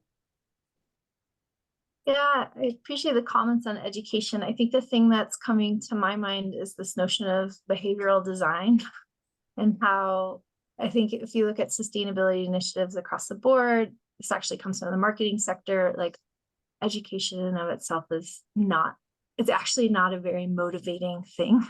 And so I'll send some articles out to the board. It's a fascinating kind of framework to use. Super interesting. I'm sure Elizabeth or Amanda knows all about it. Do you want other comments or questions on the packet? I got a little lost and wasn't sure if you're done with your presentation. Yeah, we're done because we wanted to give you the major highlights because there's a lot of information that we want to encourage the board to look through. But yeah, so if you have questions, Rachel. Yeah, I think thanks so much for sending this. I know we've been chomping at the bit and excited to see it, and it is really, it's fascinating. Everything from when they call it the personics, like those little categories. I was like, what does that even mean and where do I fall? I thought it was interesting just in light of, I know we're looking at the operational plan here and some other things, but in light of some of the big decisions we're making around power supply coming up, that particular metric around, I trust LPEA to make good decisions that balance reliability, environment, and affordability. And we were 7.7 out of 10 there, which seems good. But anyways, I just thought that was an interesting one that maybe as we move into this large decision-making space as a metric, we should keep our eyes on and try to build. And I thought it was pretty cool too on beneficial electrification. 10% of respondents are very, very likely to engage with some form of beneficial electrification in the next 3 years, like almost across the board with the exception of ETS. So that, I mean, that speaks volumes. That was really exciting to see. Wanted to give props to Archuleta directors. Man, they're stoked with you all over there. But gosh, there was something that was actually relevant and I lost it now. Oh, this was just an interesting one as we think about kind of engaging folks or potential focus groups. I noticed that of the people we chatted with, 70% were owners of homes and only 30% rent, which makes sense, right? It's how bills get administered, which is what makes for an LPA account. So that might be a group worth chatting with because they ultimately are paying for electricity and using services. They just might not be members. So anyways, that was just all. Thanks for sharing. Yeah, appreciate that, Rachel. Definitely Amanda is loving all this data, and she's going to tie this data to clicks on our website and questions and emails and just lots of data analytics to figure out what do members really want to know and what members can we target because they've expressed interest in a certain product or topic. So yes, thank you. Tim. Sorry, I missed a bit here while I try and get a stable internet. But in terms of the satisfaction survey, two things. One is perhaps you've already given out where you can find this on the internet, or excuse me, on our website. I went there and did a search for satisfaction survey, and it came back with old announcements that we were going to do one in August. I could not find these results on the website, so that would be useful. I have members who have asked for this, and I've been unable to show them how to find it, and could not find it myself. And I'm also interested, once it's there, to understand what is the level of information and detail that we're providing. So more is better, in my opinion. The other has to do with, there's this satisfaction, I forget what they call them, element or rating around, I think it's do you think LPEA has your best interest at heart or something like that, right? And another one that's similar to that go into the overall rating. I would suggest that our demonstration of an ability to listen and hear members will help that rating. And I'm not sure, I think we've done things over the last 6 years or so that I've been on the board that have at various times demonstrated a real willingness and desire to listen, and other times where we're kind of absent. And I think I hope we can come to some sort of system or method or program of more listening and opportunities for listening and being heard. I see that as a board, a basic board responsibility. We're the ones who are elected. We're the ones who are involved in the policies.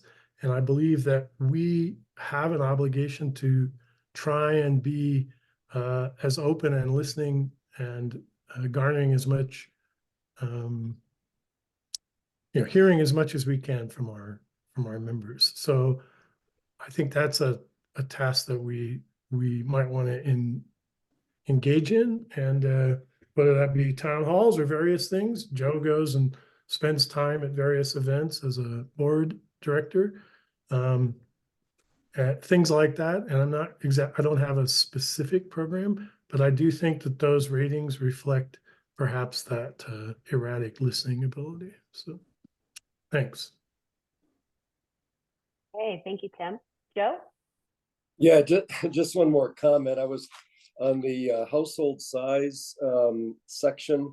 I was on page 21. I was really kind of astounded. 71% of of the survey showed that 71% don't have a kid in the home, don't have children at home. And the highest percentage is one person. I'm included in that. But I look at that, and that seems like a real big demographic trend as, people like me and all of us are, get older and older. But anyway, that's just a data point that really kind of jumped out at me too. So thanks. Yeah, thanks, Joe. We're definitely watching that as well. Okay, Ted, if we're done with that, we can move on to the operation dashboard. Not sure what you want to do with this. Okay. Sounds good. Maybe I'll just preamble that slightly.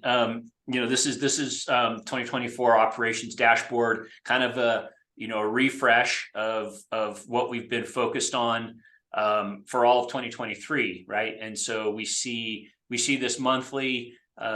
Jessica compares progress to goals and whatnot. So that's what we're doing here. But my caveat is that this is Jessica's designed operational plan based on her current understanding of the board's goals, ideas, strategy. And as we have discussed, that needs a refresh. I guess I'll just take this brief opportunity to say that I'm working on it, and we are making progress, and we do plan on doing it. And Jessica has been very helpful in moving that along. So don't think it's not going to happen. It's going to happen. And the point there is, what you're seeing here is likely to have changes. So I would just suggest you look at it as largely a first pass, Jessica's first pass at this, and even more so, what strikes you? Where do you think you might disagree? Where is this based on old information? And let that, I guess, soak in a bit. Let that guide your thoughts on what you might want to see changed. And we'll, take notes if you can, because I'm going to ask this same question again when we start doing actual strategy discussions. And then the final comment there is, so yeah, don't get super hung up on what you're seeing here. And I guess maybe more back to Jessica, I think we can probably do this relatively quickly because of that. This is not something that we're gonna chisel in stone and hang our hat on for the rest of the year. Okay, thanks, Ted. Onward. Great. All right. So let's keep going until I tell you to stop, please, Elizabeth. And stop. Go back. Okay. So as Ted mentioned, and as a refresher to everybody, this is really our marching orders of what we look at is that the board gives us the vision, mission, strategic goals, strategic initiatives, board policy, and approved budget. And so how we started this dashboard a long time ago was based on board policy, everything that the board has developed written in stone, right? And so I think that's where Ted's talking about is that you will refresh that layer of the pyramid, which then informs how we write our operational plan. So the operational plan are operational items in nature that we are going to do as a team and staff that we feel meet where the board has given us guidance and where the board directs us of where they want to go. So as Ted mentioned, you're going to see a similar dashboard to previous years because they're all board policies. So if some of these things change, we need to change some of those board policies or the vision or add strategic initiatives. The Code of Excellence, as usual, really guides us on how we accomplish these as employees. And then we have our North Star, which is again goes back to the board's vision and mission statements that they've given us. And then each of our employees and teams, you'll see that we've included major initiatives, but under those major initiatives are probably hundreds of more initiatives. So what we've done is that each department has initiatives to meet these targets, and then each employee has their own individual initiatives to help meet those bigger goals. And so what we do with those is those are then used to evaluate employees at the end of the year. So it's all connected. And then of course the reporting back, it's the full circle, is at these dashboards. So that's just a refresher for those that may have not heard this before. Okay. So then going into the dashboard, keep going. As I mentioned, I will highlight what targets have changed. But again, for new board members, these targets are set in board policy. So they're set in board policy and their vision and mission statements. What I've done though with the team is over the course of this year, we've listened to the board, we've heard comments, and so we've kind of teased out additional items where the board has maybe talked more about, I'd like to hear more about this, or I'd like to see more about this. So as you can see, I added complete 5 major continuous improvement projects. Now we've always been reporting on improvement projects for the last several years in the dashboard, but this year staff and I decided to go ahead and pull out really 5 major cornerstones of what we'd like to accomplish this year. And so that is now a new item that we've actually pulled out to highlight. So again, these are key initiatives.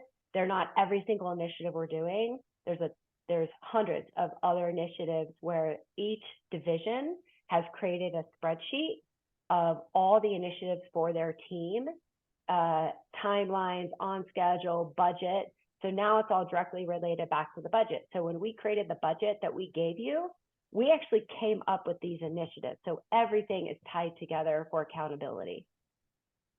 So I'm not going to go through all this in detail as Ted mentioned, but if you have questions, just stop me, please. But what I will do is I will go on to spend a little bit more time on the new targets. So this is actually 2 slides. So Elizabeth, do you want to go to the next one?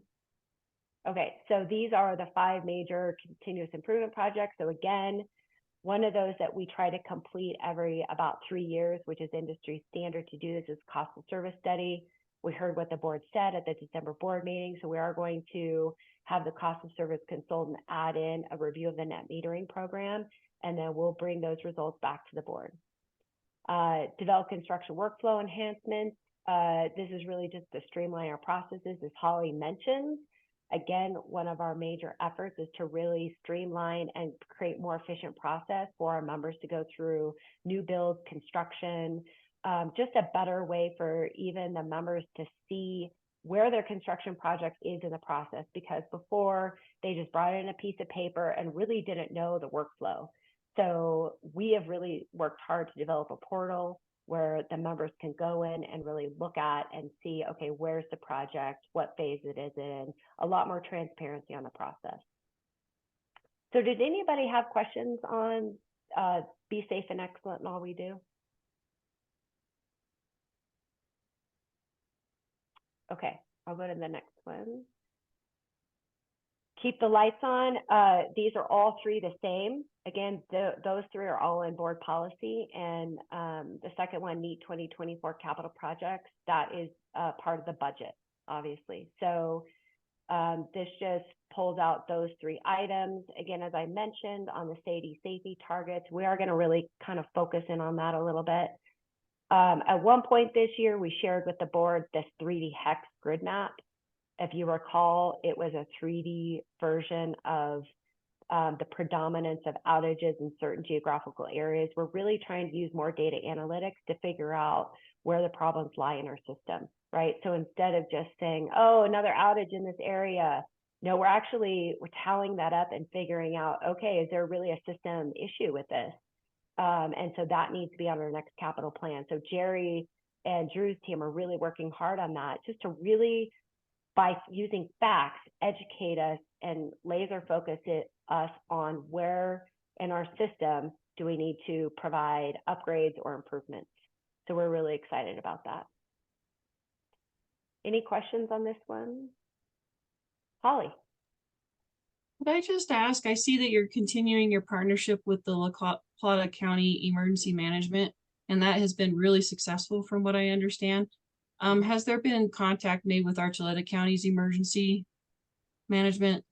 Jerry, department? yeah, we talked about this. Jerry, do you want to talk about that for a minute? Yes, it's not quite as in-depth yet as it is over here in La Plata County. But Garrett and we have been working with the new emergency manager over in that area, along with the new sheriff, and build relationships and really just trying to get ahead of, fire season every single year, because everything just dries out so quick. Thanks, Jerry.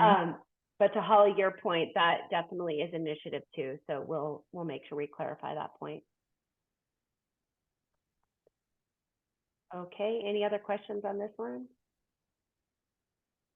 And again, you'll see these every month from now on. So this will be a continuous, we'll be just bringing it on every dashboard. Okay, source clean, local lowest, reasonable cost power. So again, these are the targets that tie directly to the board's carbon goal, the strategic carbon goal, in addition to the vision and mission statement, and three-pronged strategy to that point. So when the board decides to refresh that, we will relook at our targets to see how we can better meet where the board would like us to go. Tim, did you have a question? Yeah, hopefully my internet connection will stay up. I just wonder in this, whether a reminder of status on the lawsuit should be included in here or not. Let's see. I think that is implied, but Tim, we can tease that out as being. I'm just kind of looking at this. Let us look at this, and we can put that in there. I think that was implied on our end, but if you want to clarify, no problem. Thank you. Yeah, Rachel. Yeah, I don't know if this, I'm trying to remember if, it seems like we've had a lot of conversation about net metering and then the qualifying facilities, and maybe just a revisit of that strategy where we do have control and ability to make decisions now. So I didn't know if that warranted being pulled out, especially since we'll have our cost of service study done. And then if I remember right, maybe one of our larger contracts under our policy 115 is up for revisit, so it might be timely. Yeah, that's a good point, Rachel. Let me work with Dan to see where best that can go under, or if we need to add a clarifying point to that. Good And point. Rachel, just for a quick clarification, that contract doesn't come up in 24, but it'll be 25. So it would be certainly a 25 goal.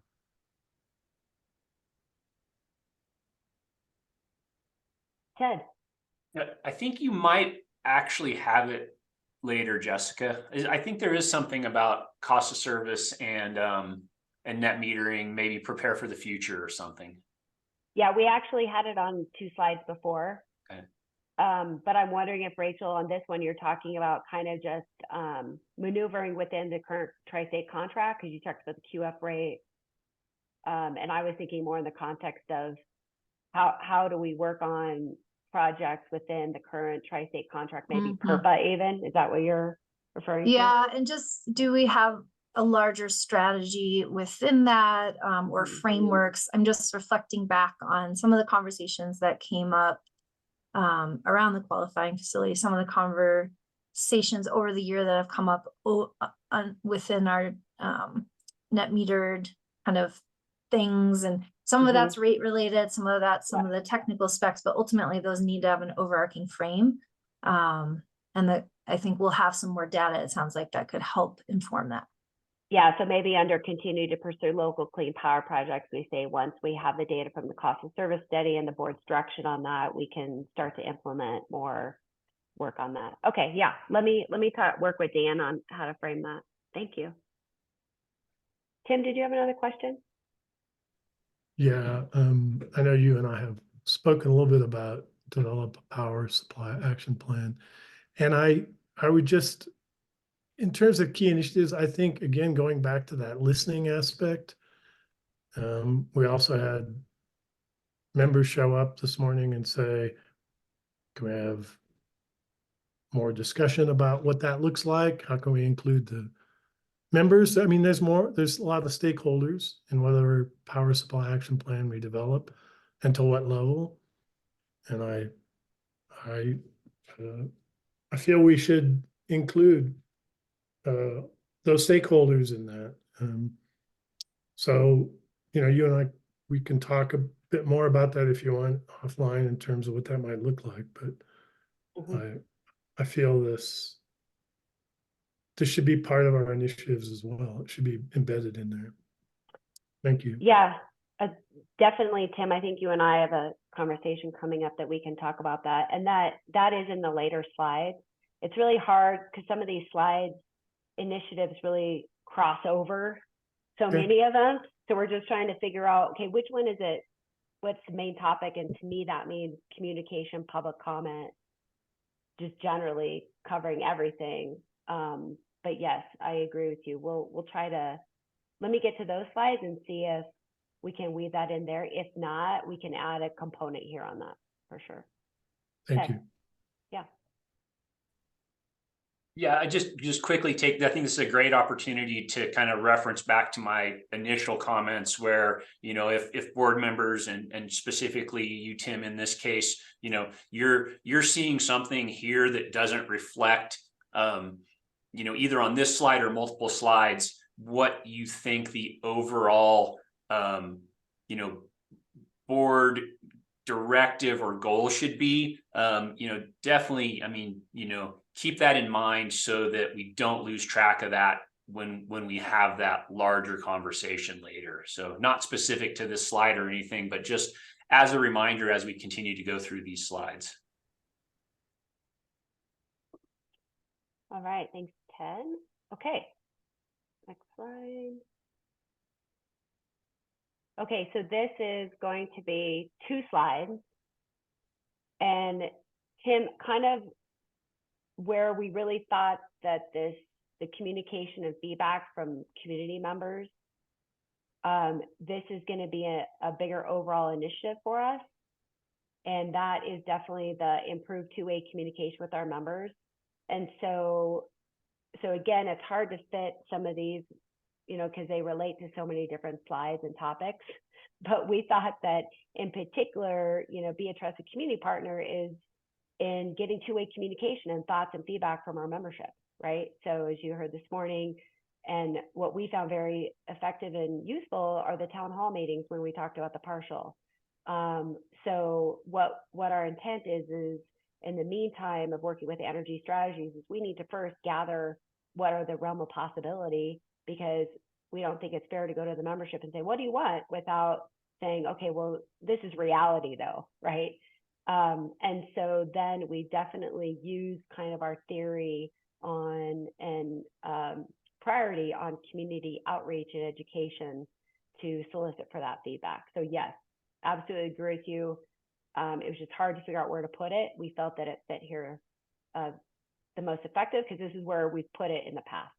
So I'll get to that slide because it's the second one. But again, these are all the same targets, but we've heard from Kirsten and Rachel over the course of the year, and definitely Tim and others, and Joe, how do we improve our listening capabilities? How do we get more feedback? Even at the annual meeting, we had a young gentleman say, well, how do you listen to my age group, right?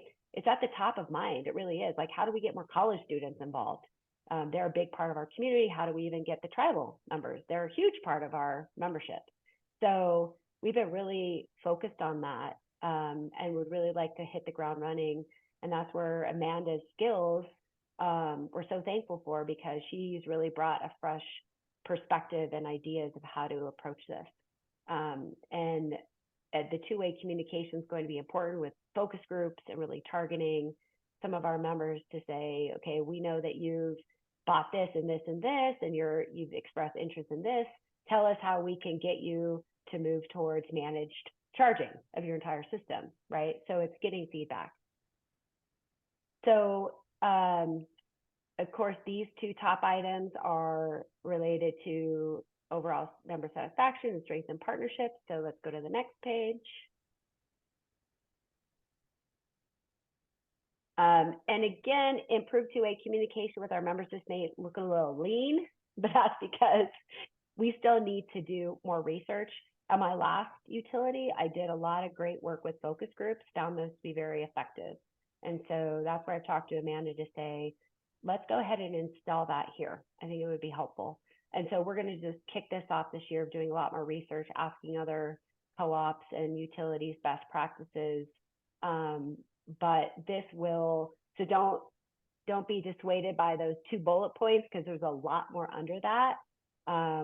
We just are going to take probably this next month or another month to really dive into this even more. And I know Amanda's already done this, but we're going to flesh those initiatives out a lot more to include more of that two-way communication.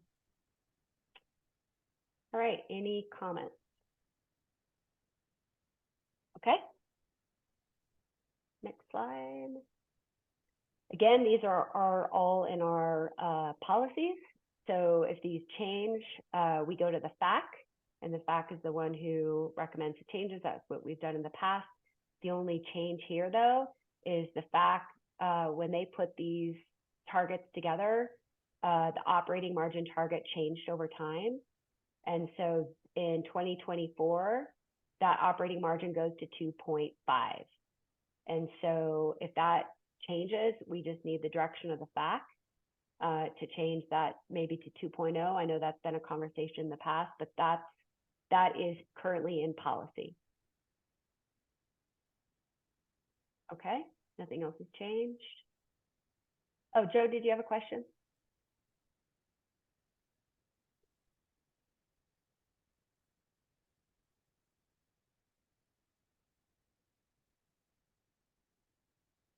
Oh, we lost him. Sorry, I had a pop-up, covered the mute button. So how are we feeling about that 2.5% operating margin? This is an increase, correct? And I know we've had a lot of discussion about this. I guess I would just jump in. I think that needs to get, put on hold, that discussion. Yeah, probably not the right time to have a discussion about whether we want to change the overall board goal of. Yeah, I'm not asking to change it. I'm just asking how we're feeling about it because it's set in policy for 24. I just kind of want to know, you know, how the staff's feeling about hitting that goal.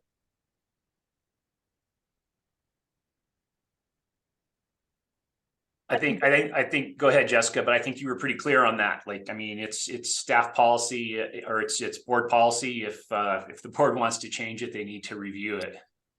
Yeah, and Joe, I would just say that one thing we can do, which is what Patrick's working on, that we'll bring to the FAC is what it looks like to us for this year. We did budget for this 2.5 already. So if you recall the budget that the board passed, we've already had this discussion that, and that's where the budget was framed around, is meeting the 2.5% goal. So currently, I don't think we see an issue with it, but if staff started to see something not looking good, we would definitely immediately bring that back to the FAC and suggest a change of the 2.5. Now, we may bring back a recommendation not to go to 3.0 in 2025, but as of now, the board already passed a budget that included the 2.5. Great, thank you. Okay, all right, next slide. Okay, prepare for the future. Again, these are directly related to the board's broadband strategic goal, and then our answer to how we're also going to meet the other carbon reduction strategic goal and the vision emission statement that the board has set. And so, and then the other one we added last year was updating the board on grants. So none of these have changed. This is all the same. Tim. Yeah, I know that there was in the dashboard, there was some reference to broadband and strategic goals, and I was not on the internet at the time. So maybe somebody already mentioned this, but just recently in the end of December, the state of Colorado awarded infrastructure grants for broadband, and over $30 million of those grants have come to Southwest Colorado. About 28 million is going to be in the LPEA service territory, including one of the grants by Clear Networks was obtained for $10 million to run fiber to allow premises along Fluid Road all the way out to Bayfield, which along that route I live. So maybe next year I'll be able to actually have a reliable internet connection. Then you will have to hear me all the time through this meeting if I get reelected. So anyway, I just want to say that this broadband goal, there is real progress being made, and there is an even larger pool of federal funds that will be awarded in the next 2 years. And we, as a co-op, even though we no longer have Fast Track as a subsidiary, I hope that we will still keep our feet on the accelerator here to help build these partnerships and assist in securing more of this grant dollars so that all of our members at some point have really, really ubiquitous, affordable, and high-speed internet. So, good work so far, more to come, and I really am glad we have that goal highlighted. Thanks. Yeah, thanks, Tim. Staffer, we're all really excited about this because, to your point, we've seen the benefit. So, all right, Rachel.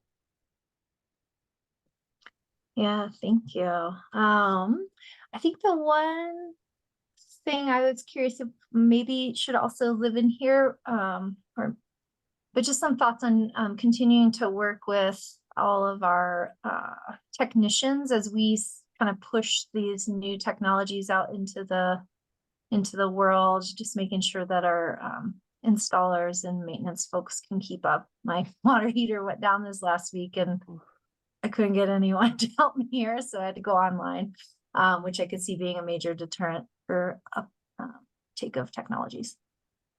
Yeah, Rachel, that's such a great point. That is definitely embedded in our education initiative. We have a big one for that. We'd love to attract more installers to our area. To your point, it's really hard to find people to do this work. So, yep, thank you. All right, Elizabeth. Okay, so as Ted mentioned, this is a living document. And so when the board is ready to do their strategic planning, which again, I'm helping Ted get that organized, these could change. But for now, we'll be reporting on this month to month. All right, thank you, Ted. Back to you. Yeah, thanks very much, Jessica, and to the rest of the board for the comments going through that. So just kind of a agenda check. We the timestamp on our agenda is kind of the same as it's always been, but our agenda was heavily front loaded today with all of the presentation from staff. So correct me if I'm wrong, Jessica, but I do think we have Matt available sort of imminently. Yeah, Elizabeth, can you stop sharing so we can see who's on the board, please? Then I can. And is it? So if that's the case, I'm going to make the suggestion and ask for objections if there are any, to actually just skip completely over board action item 5. And we'll do an attorney update, and then actually I'll make the additional proposal that we take our little break between attorney update and moving into executive session. Hey, Jessica, you might have to kick me off the sharing. My little share screen button has disappeared. I think that has to be Janelle. I can't. There we go. It's off. Okay, thanks. Good deal. Okay, if we don't yet have Matt, then this would be a good time for a quick break. I'm here. We do have Matt. There he is. Sorry, didn't mean to overlook you. Okay, any objections from the board to this modification of the agenda? We will obviously come back to board action, but we're just going to skip over it for the time being. Okay, I'm not seeing any objection there, so we'll go ahead and move ahead that way. Matt, will you go ahead and give the public session update? Absolutely. Nice to see you all. So a few things going on across 3 different venues. I'm going to start with FERC. Then I'm going to give a quick update on the La Plata County litigation. And then I'm going to talk about Colorado PUC. So starting with FERC, we have the CTP, working through the CTP. Tri-State's first compliance filing to provide the members that provided unconditional notices of intent to withdraw was supposed to be due tomorrow. They sought an extension of about 30 days to be able to provide those numbers to United Power, NRPPD, and Mountain Parks. And FERC gave them an extra week. So on January 25th, we will see those numbers. So a week from tomorrow, we're watching for that. So that's the update on the CTP side.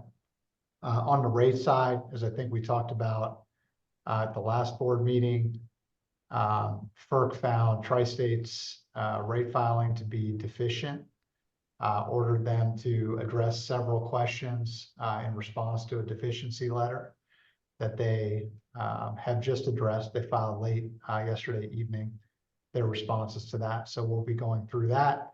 What that means is, as of right now, the Tri-State rate is not in effect. But if and when the deficiency is cured, that rate can go into effect and it can go back to January 1. So more to come on that. They just filed that. We have not had a chance to kind of fully digest what all they said and what positions they're taking as part of that response. So that is the rate case. Now we'll move to La Plata County. Tri-State filed a motion to dismiss. They filed that on January 10th. We'll be putting a response in 3 weeks from January 10th, so January 31st, based on my calculation of that. So we're actively working on that.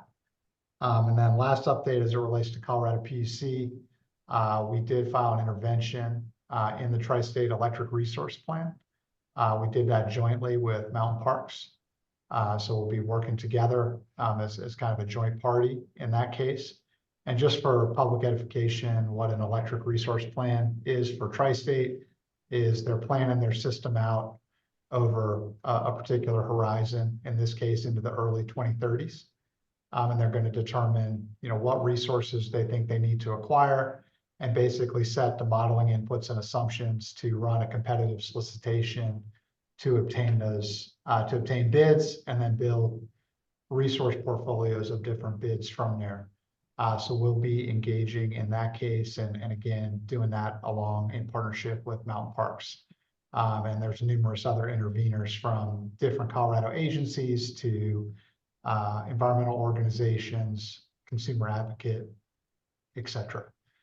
So that just got filed a couple of weeks ago. And that case has been referred by the PUC to an administrative law judge. There's not a procedural schedule at this point set in that case. After one is set by the administrative law judge, we'll update you more in the public forum. So that's what's going on across all three of them. Happy to take any questions, and I obviously can discuss a little bit more in executive session as well. Okay, anything from Matt right now? Okay, seeing none.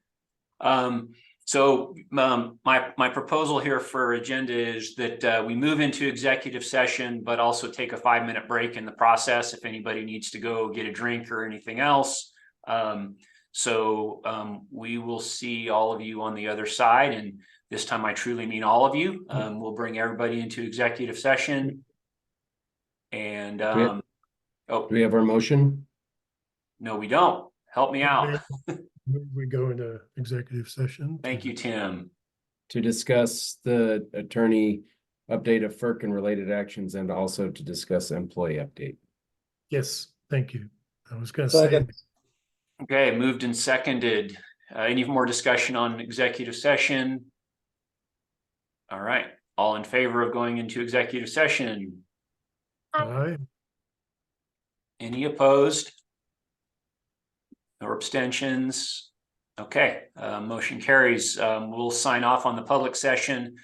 See you all on the other side at 11:10. Okay, welcome back. We are back in public session.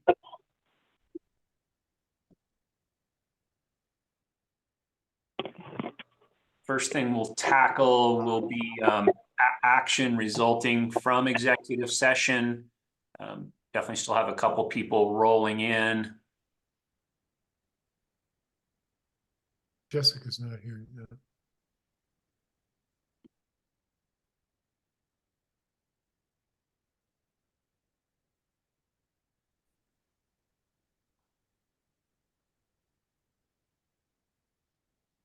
Yeah, I think we can just she'll get here. We can just keep rolling forward. So are there any motions coming out of executive session that we need to take action on? I move that we approve the CEO employment contract as discussed in the executive session. Rachel seconds. Second by Kohler. Okay, moved by Tim, seconded by several. I heard Kohler's name. Any discussion on that motion? Seeing none, we will go to a vote. All in favor, say aye. Raise your hand. Aye. Any opposed? Any abstentions? All right, motion passes. Thank you very much. Okay, let's reshuffle here. We skipped forward to get to the attorney update, and now we need to skip backwards to board action agenda. So agenda item 5, starting with Finance and Audit Committee update. Anything you want to tell us about there, Tim? Well, the meeting report is included. There wasn't really any action that the FAC took or any recommendations to the board at this point. And I will just mention again, I was going to say something early in our board meeting, but my internet problems kind of got in the way, which is, I think because there was some complexity to the way that the financials were, year-to-date financials especially, were presented and still have to be finalized. They were preliminary. That I think that those will have, I would suggest we take those up again in the FAC when Patrick, Jessica are comfortable that they are either audited or pretty finalized, because I think it would be worthwhile understanding a little bit about how those various transactions went about related to the rate stabilization fund. So, and there were questions I know that other board members had that, again, I was losing my internet, and so I'm not even familiar with all of those. So I'll just mention that we'll try to take that up and be sure to let everybody know when we do that. So other than that, if there's questions, happy to try and answer them or direct them to the right person. I guess, Joe, you have your hand up, right? Yeah, Tim, Jessica mentioned earlier in the meeting about discussion at the FAC about how the I guess the low income and how that will distribute or a portion, whatever the term is, the energy from the solar farm. Is that coming up? Is that going to be a discussion at the next FAC, or what can you tell me about that? Well, as the report shows, there is a link to the presentation that was given at the FAC that I would suggest you follow and look at that. It's in the Google Docs. It's pretty informative. Dan gave that. Dan and Jessica indicated that this was preliminary thinking. It's not finalized, but that there are requirements around what is often termed low to moderate income participation in a community solar garden that need to be met if we want to utilize the IRA Inflation Reduction Act credits that would be available to low to moderate income participation. And those have to do with participation rates and how much we would have to provide in terms of a lowered cost for those subscribers.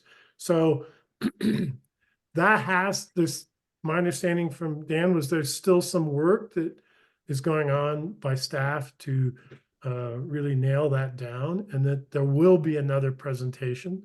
It has not been scheduled yet to the FAC, but that when it is, it will come up on the agenda, and we will go through it again with finer detail, and perhaps at that time, or perhaps another one after that, may be necessary for the FAC to come to a recommendation to the board as to how that's adopted. So it's early, and it's really open to input.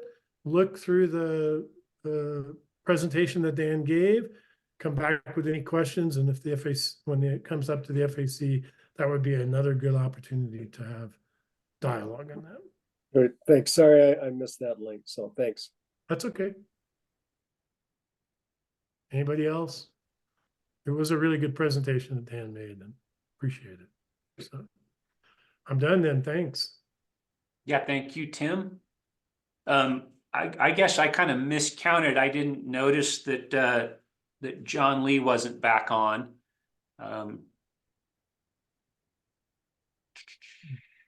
Okay, I just got a text back from John Lee. He was on briefly. Was he on? Yeah, he was there. I saw his name at one point. Yeah, he says he's only getting to the panelist level, which I'm not sure what that means. That should be adequate. Well, let's just give him some time there. I think we could probably just skip over Committee on Policy and hit item C, CREA and Western United. Let's see, I'm probably not fully prepared to guide that. We can do that for you. Graham or Janelle, do you guys want to, because one of you wrote the memo? Yeah, I drafted a memo. Basically, you know, as we discussed a little bit in the director travel and training expense approval, right? We do need to appoint official delegates and alternates to the CREA and Western United annual meeting January 31st to February 3rd. Our current delegates are listed as Director Skihan and then former Director McWilliams, so we'll at least need one new person to replace former Director McWilliams.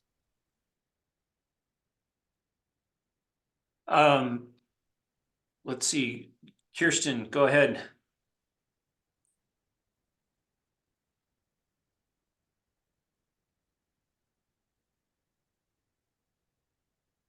Can't hear you yet.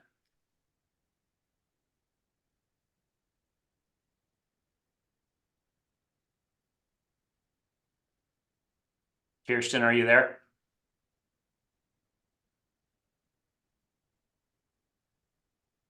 There, you're coming. You're there. We just can't hear you. Okay, we'll come back to you. Tim, you're next in line. Yeah, I was just going to nominate David Lucian as the delegate. So I'll leave it there. I don't know if that needs a second or not. No, but David, do you accept the nomination? Yeah, so this is CREA and I could do WUE both. So yeah, I can accept. I didn't mention CREA, but I could add that if you are interested. No, I thought Graham had started with CREA as far as the delegates. No, I mentioned WUE. Okay, I'm sorry. Yes, I would love to do the WUE delegate. Thank you, Tim, for nominating me. I appreciate it. So we've got David on the nomination list for Western United. Holly, you're next in line to speak. Hey, great. Thank you so much. I would like to nominate Rachel Landis to the CREA annual meeting, please. Rachel, would you accept that nomination? Yeah, that'd be awesome. Thank you. Okay. And correct me if I get this wrong, but they are at the same time, and historically we have sort of allowed the delegate to serve as the alternate on the opposite meeting. Would David and Rachel, would you both be willing to serve as the alternate on the opposite meeting? Yes. I see head nods. I'm good with that. Yep. Okay. So we do have a full nominated slate then. I still see Kirsten, and I'm hoping we can hear her now.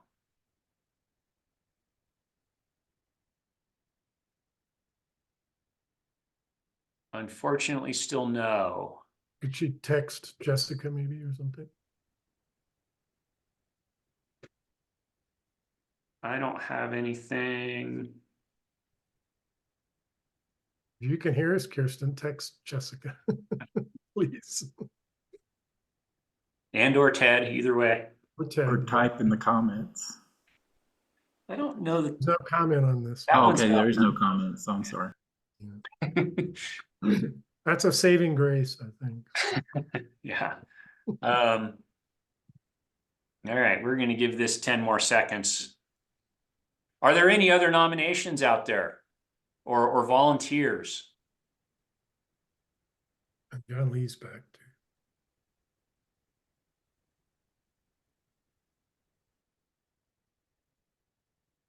Tim, did you say you saw John? Yeah, he's on my screen and still connecting to the audio. Ah, yes, there's John. Ted, Yes. Dan Huntington, I move to nominate Rachel as a CREA delegate and the alternate to the WUE annual meeting, and David Lucian as the delegate, voting delegate to the WUE annual meeting, with Rachel being the alternate to that. Perfect. Thank you.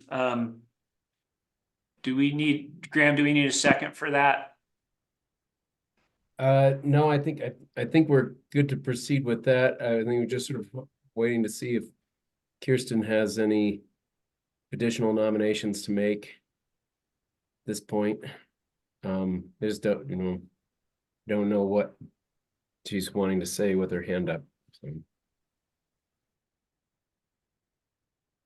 Yeah, especially since she's already on the roster. She's going to come on and she's going to do exactly what we just did. But yeah, and I guess surprising that we don't have any other communication. All right, well, I'm just trying to move it along. I've got to leave. Oh, she just texted me back.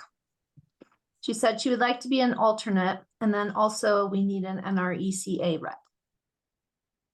There's an NRECA meeting that we'll be voting for the new rep to go to. I think we took care of that last month when Holly, because it was sort of in conjunction. So I think the NRECA rep was taken care of last month. I think all of that NRECA stuff has been taken care of. Yeah.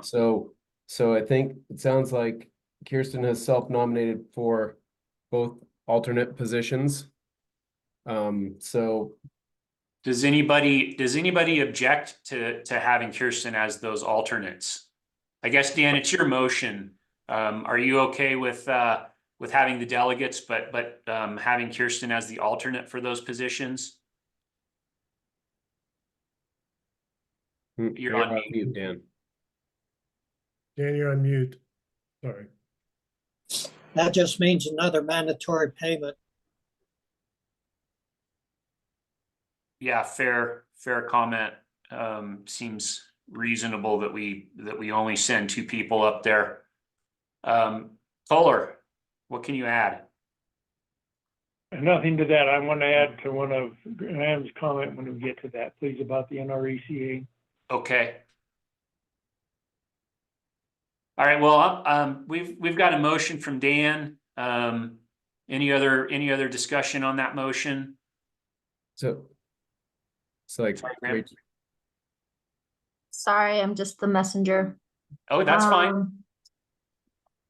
Asking to amend the motion to add Kirsten as the delegate, Rachel as the CREA nominee, and David as the WE.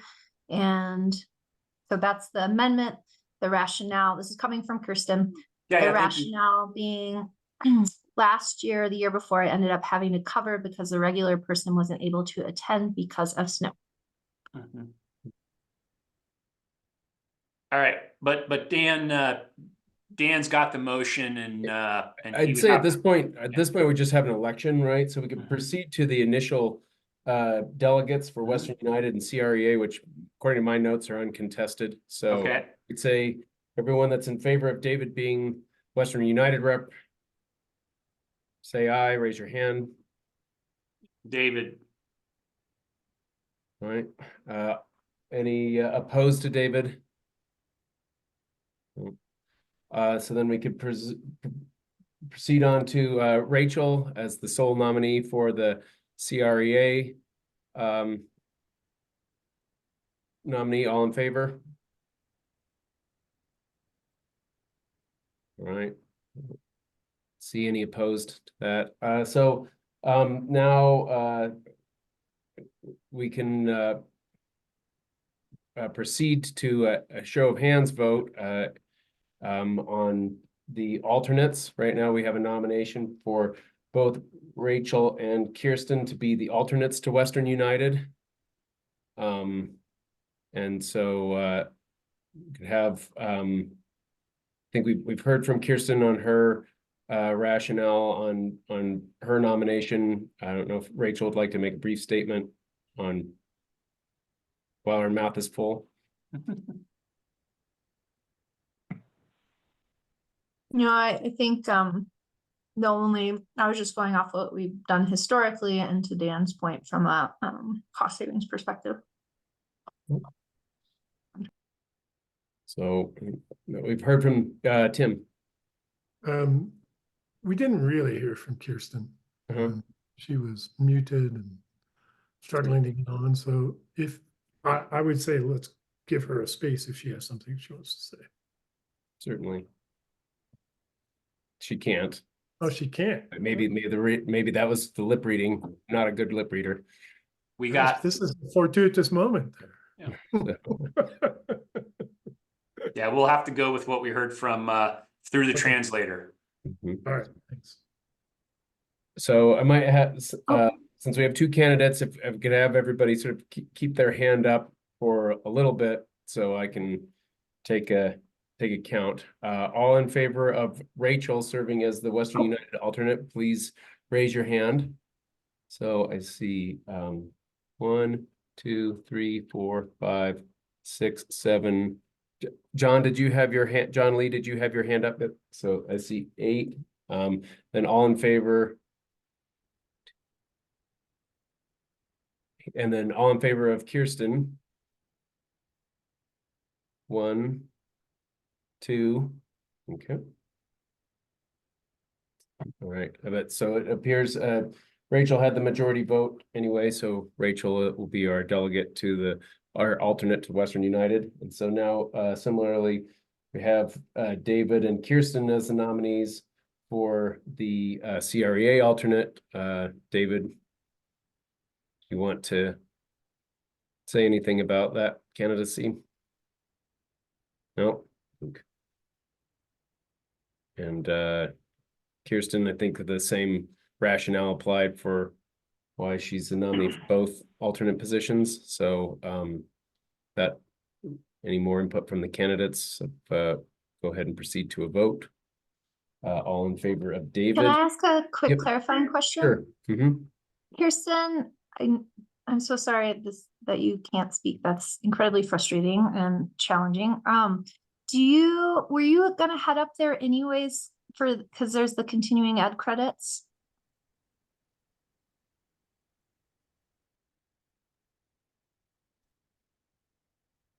Says yes. Seems like yes. I couldn't hear anything shaking in there, but She just texted me and said, yes, she's going to be going up there. So she'll be up there. Oh, that's different. Okay. Okay, she says in her plan, she'll either be there as a discretionary or mandatory, depending on what we come up with here.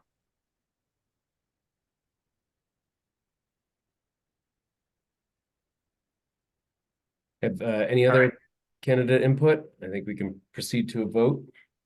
So all in favor of David serving as the alternate to CREA, please raise your hand. 1, 2, 3, 4, 5, 6, 7. Okay. And all in favor of Kirsten as the CREA alternate, please raise your hand. 1, 2, 3, 4. 1, 2, 3, 4, 5. So 7-5. David is elected as the alternate, and that's our delegation. Thank you. All right, thanks everyone. We let's go back to Kohler with comments on the NRECA delegate. Yeah, so I just need a little clarity. I know last month, I think we voted for the delegate and the alternate for the annual meeting, but I think what's come up, and Kirsten might have to shake her head yes or no, but this is an additional meeting the NREC is having. I don't know that we addressed that or not. We It looks like did. We had, so there was a notice of NRECA Director Election unexpired term, NRECA Colorado member meeting January 31st. I believe that's what we're talking about. Okay. We voted to have Holly be our delegate to that meeting. Okay. And then I otherwise, just needed clarity. we have directors Pitcher and Lucian as the NRECA annual meeting delegates. Perfect. Thank you. And Nicole. Yeah, I was just going to mention I was planning on going up there as well. And part of it is to sit through that NRECA meeting, so I kind of know what I'm in store for before the annual meeting in San Antonio. So I will be there as well. Sounds like a good party. Okay, then we should be done with item C, and we'll loop back to item B. John, you still with us? John Lee?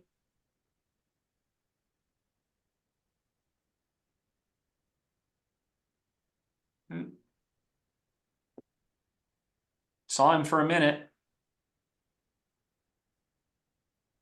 The screen name is on there, but perhaps I can help you with this, Ted, because the Committee on Policies did not meet after the December board meeting. This basically is a continuation from December meeting when we sort of ran out of time in our meeting agenda, and we moved to continue this policy 110 approval from the December meeting. So there really isn't anything new in January that didn't exist already, whether it's the memo or the red line edits. Everything basically stands as it was in December. Understood. So really we can go right to vote on per the memo that's in the board packet. Yeah, so I mean, we could I probably would entertain a motion to approve the changes to policy 110 of the second, and then if there's any discussion, you could probably open the floor at that time. I think that's where it would be. Looks like I see Tim Wheeler's hand. Oh yeah, I'll move that we adopt the changes to policy 110 as presented in the board packet here. Second. Okay, moved and seconded. Any discussion on that motion? Seeing none, all in favor, say aye. Aye. Aye. All right, any opposed?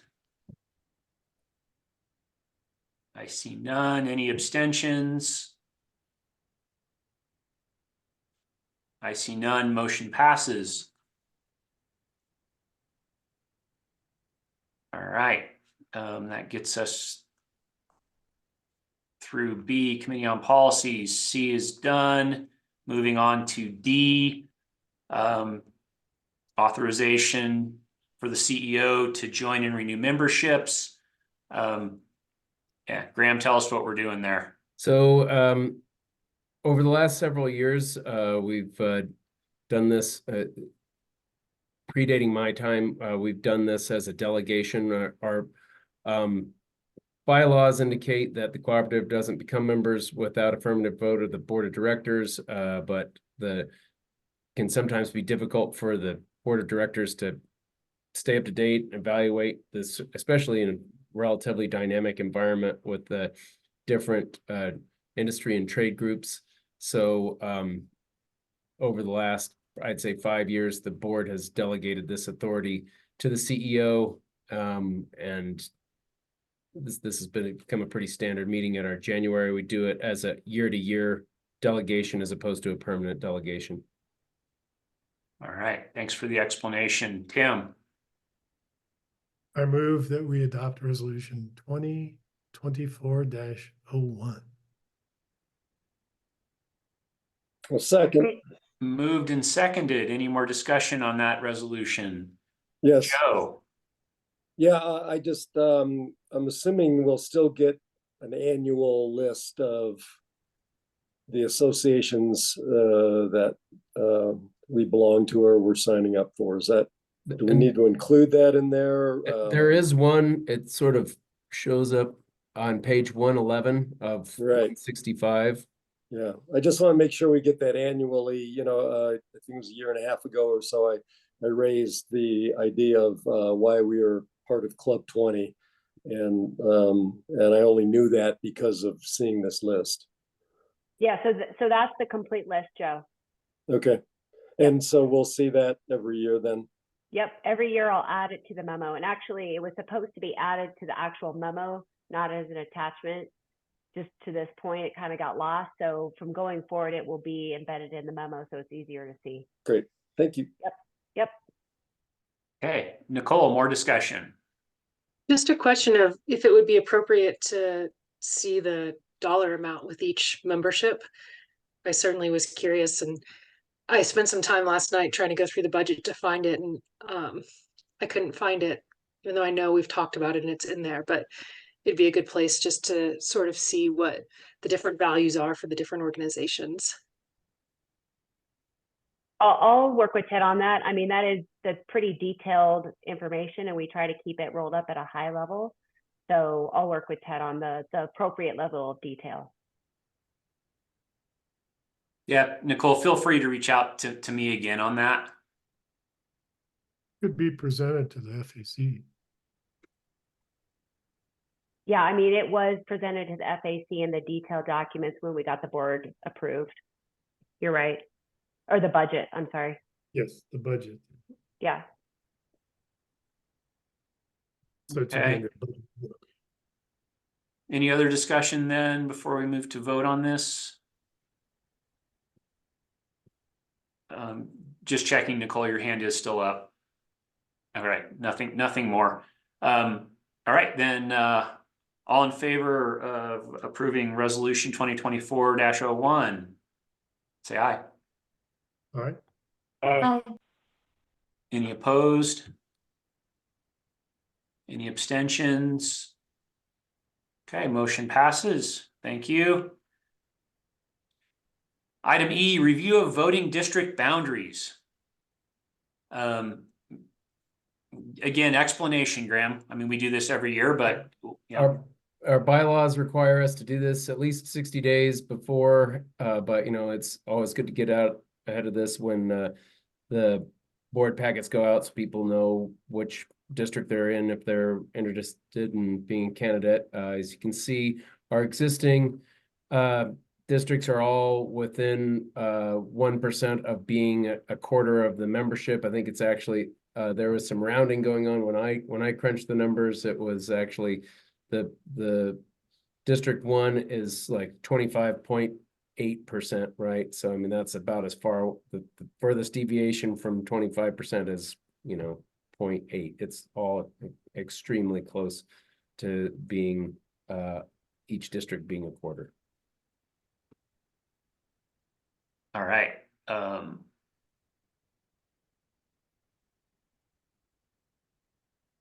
Okay, and no action necessary on that. We're just confirming that we're still compliant. As long as it's been reviewed, right? It just says that the policy, our board policy says review and is only revised if necessary. We're not recommending any action. So, you know, I say reviewed.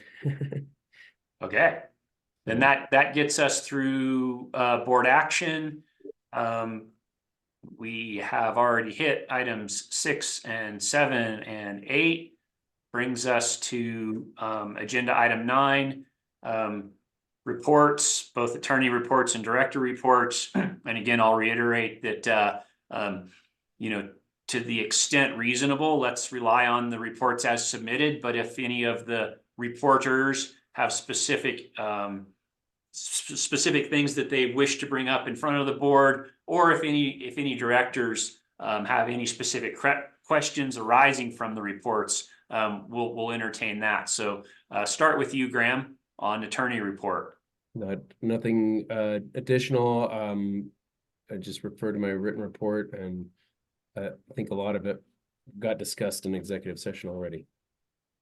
Any questions for Graham on that attorney report?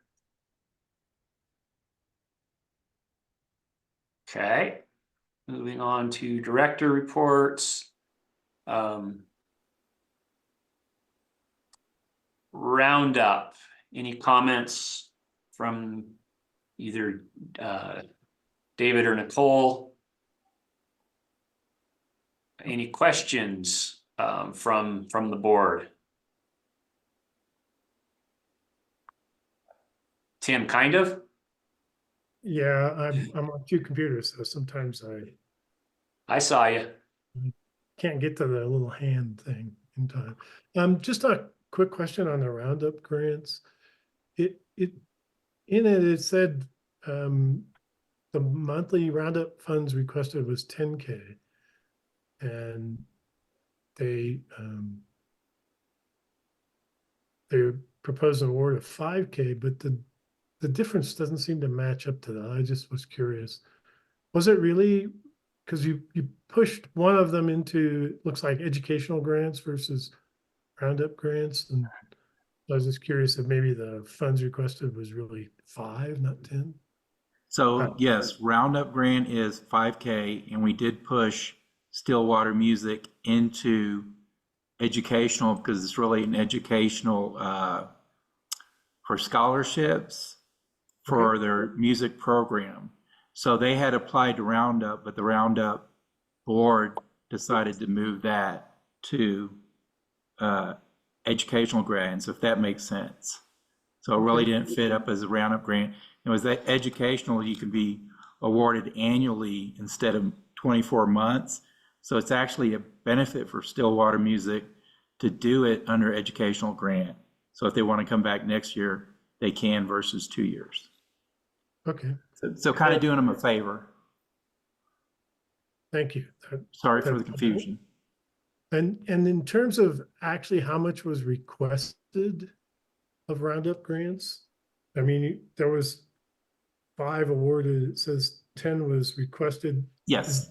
Just because it was moved, or were there other requests that came in that just don't show up on this report because they weren't? So there was 10,000 requested, and we moved 5,000 to educational grants. So again, sorry for the confusion, but it benefited Stillwater Music is the reason we did it. Okay. Okay. And just to elaborate, Tim, any requests we get will be in a line item there.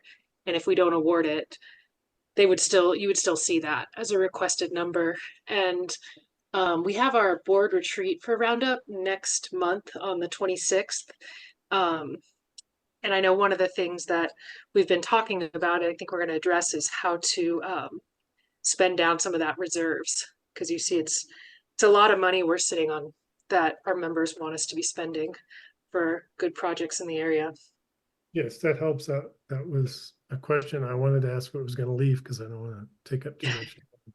But it's just noting that only 2 requests came in. That seems like that's maybe the issue in having a high reserve, is not many proposals have been received.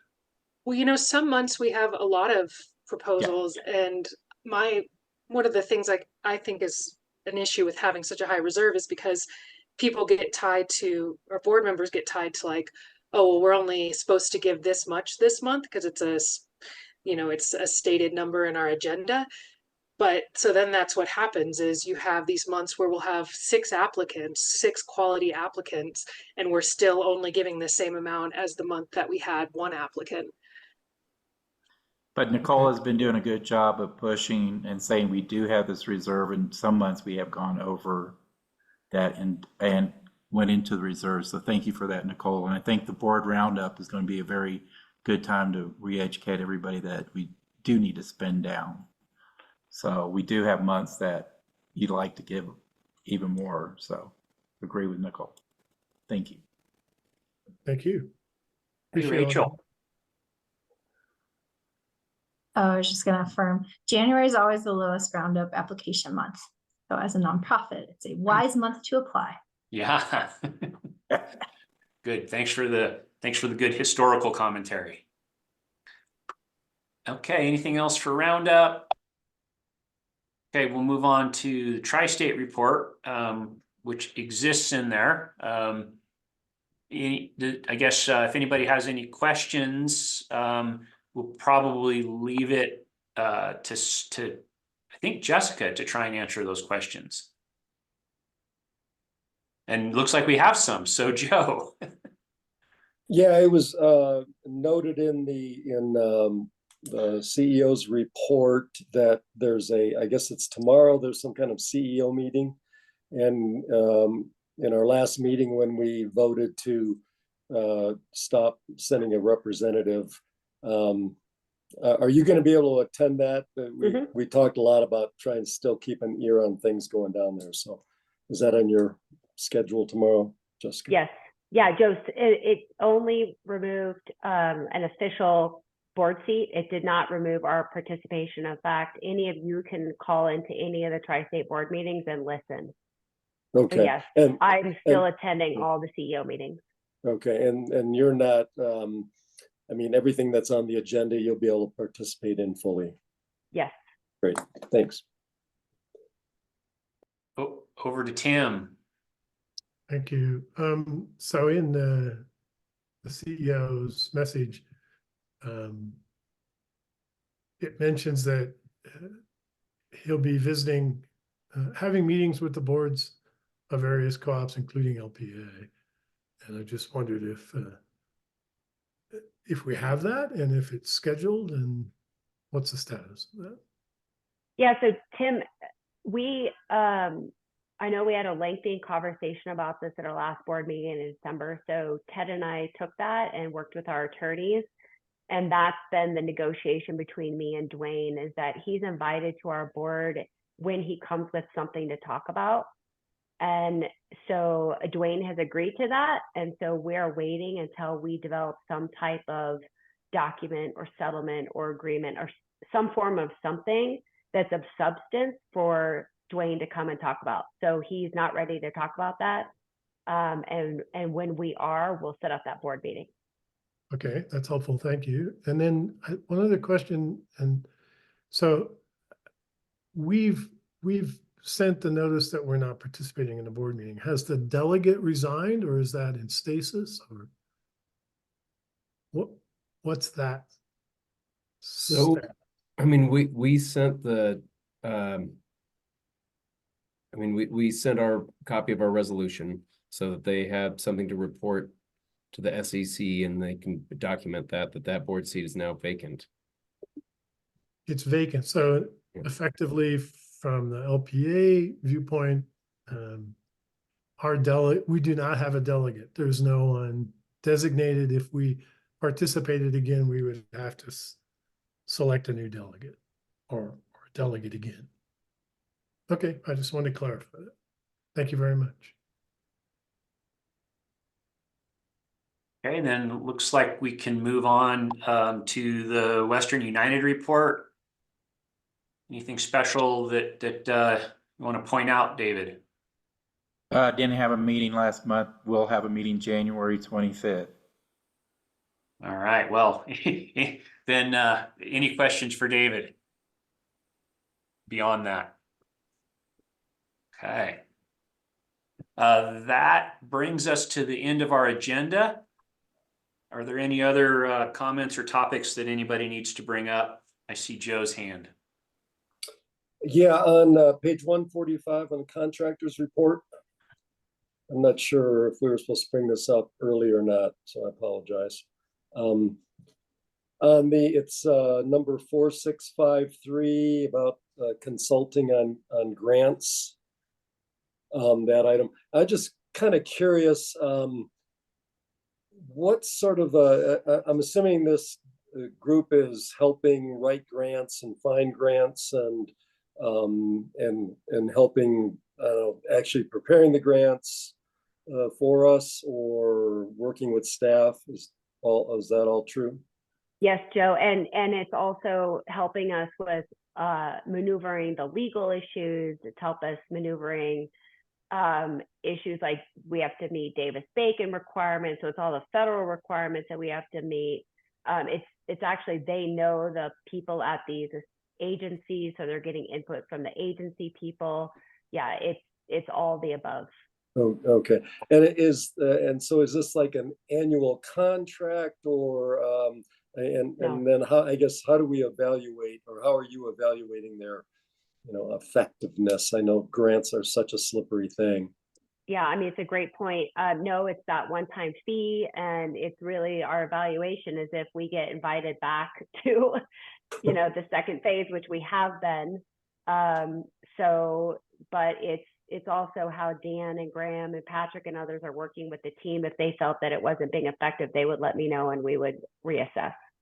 Okay, and they'll be working with us for the next year, or is this a one-off sort of thing, or? If we win these next grants, we're probably at capacity for employees. We just don't have the capacity to keep working on additional grants. So if we lose those grants, then yeah, we'll be looking at what other grants are out there that we can go after. So we'll keep them as long as we feel absolutely necessary. But as you can remember, I'm a fiscal conservative a bit. So as soon as we don't need them, then I'll be the first one to say, we don't need them. But for right now, we really do need them to help us through the process, which is unfortunate and something I have brought up to NRECA before on these grants. It's a heavy lift, and that's why a lot of cooperatives are not able to take advantage of this. Great, thank you. Mm-hmm. Yeah, thanks. Good question, Joe. Tim. Yeah, Joe, thanks for asking that. That was one of mine as well. So in the board report for, I think it's page 144, 176 is just a list of a couple of directors and dates, and it looks like courses and everything. I'm not quite, there's no title. I'm not even sure why it's in there. Was there any action that we had to have on that? What page, Tim? I'm sorry. I think it's 144. I always use it's 144, I think. Graham, are you tracking that one?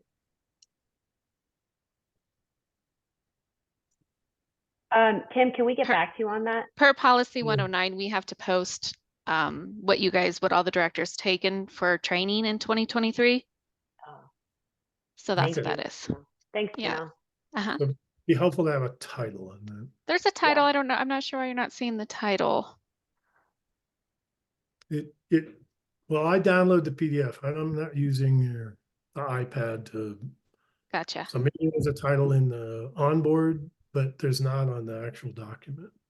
Okay, we'll add that, Tim. Thank you. Hey, Holly, can I just jump in because it's related to this?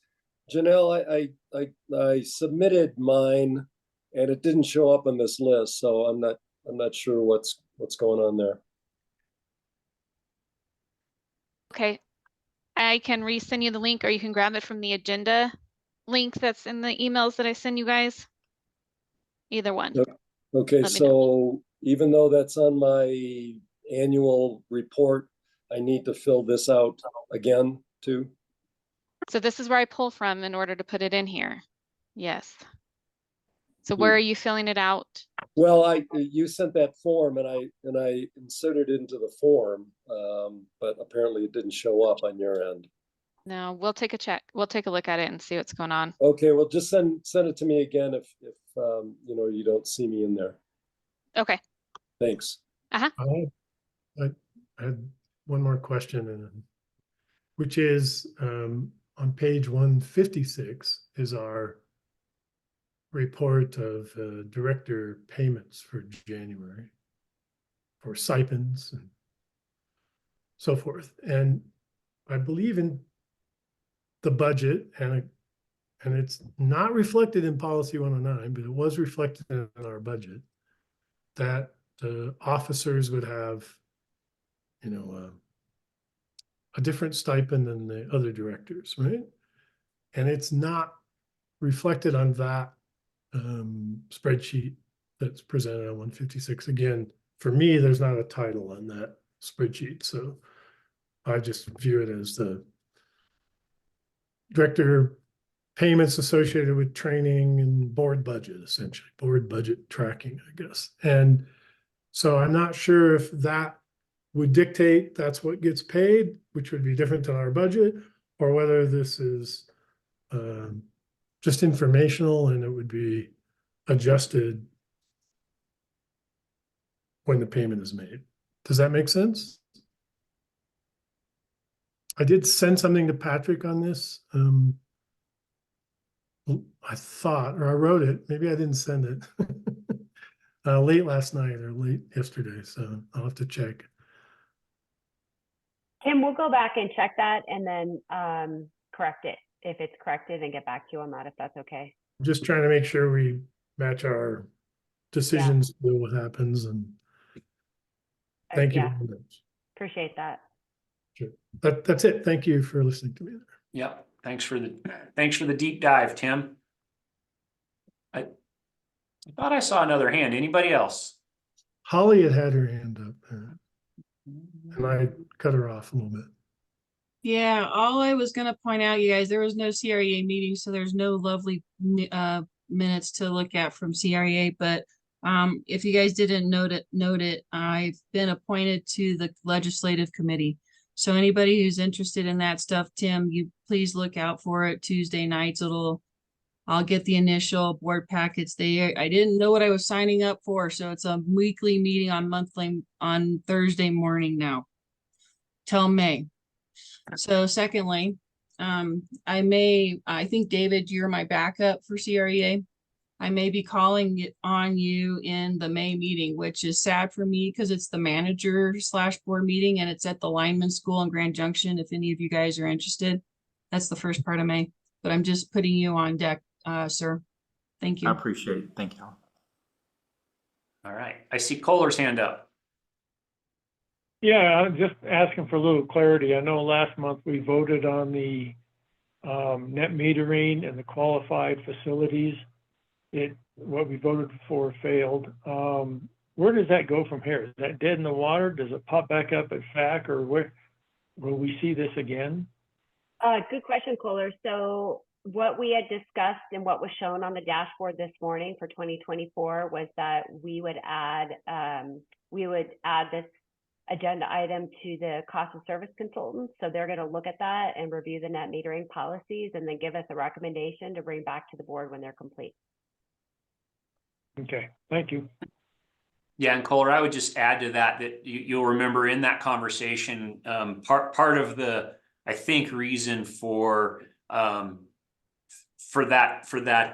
tariff not passing was sort of, we felt that maybe the board wasn't giving enough or the proper direction to staff to come up with the answers we were looking for, and that board strategy would be a part of circling back to that and revisiting it again. So it is, I think the answer is yes, it is going to come back up, but it does require, I think, more board input before we throw it back in staff's lap. So are we planning some strategy meetings during this year? Yes, and like I said earlier, we're taking action on that. It's not set in stone yet, but we will have something along the lines of committee of the whole, guided by a strategy consultant to review the past and move into the future and get the whole board's direction on kind of what we want those strategies to be going forward. So that's it's a high priority of mine, and so we will get that done. Thank you. Okay, anything else from anyone else? Just about anything? Well, sure, Nicole. I had one question. I wasn't sure where to put this in. This is it. This is it. Okay, so the substation in Pagosa, the Trujillo Road one, are you, and I read that there was a real estate acquisition involved for the capital plan this year. And I was wondering, is it still the town of Pagosa's land that you're hoping to buy, or is it a different piece of property? Dan, do you want to answer that one? Yeah, it's the town of Pagosa's land. We're working on subdividing it so that we can, have clear ownership of that subsection. And what is the timeline for that We had project? to get the engineering down because they needed firmer perimeters, and we went out there and looked and see how much rock there was out there. So it's hopefully imminent here pretty soon. Okay, thank you. Great. I see Kirsten saying goodbye in her title line, so I'll go ahead and say goodbye for everybody else. Thank you so much for your participation today and participation over the last month, and hope you have a good next month, and you'll probably be getting some communications and meeting adjourned. Be sure to bring hearts to the next board meeting because it is Valentine's Day. And your birthday. Oh, gotcha, Tim. Presents too. All right. Thank you. Yeah. Bye, everyone. Bye.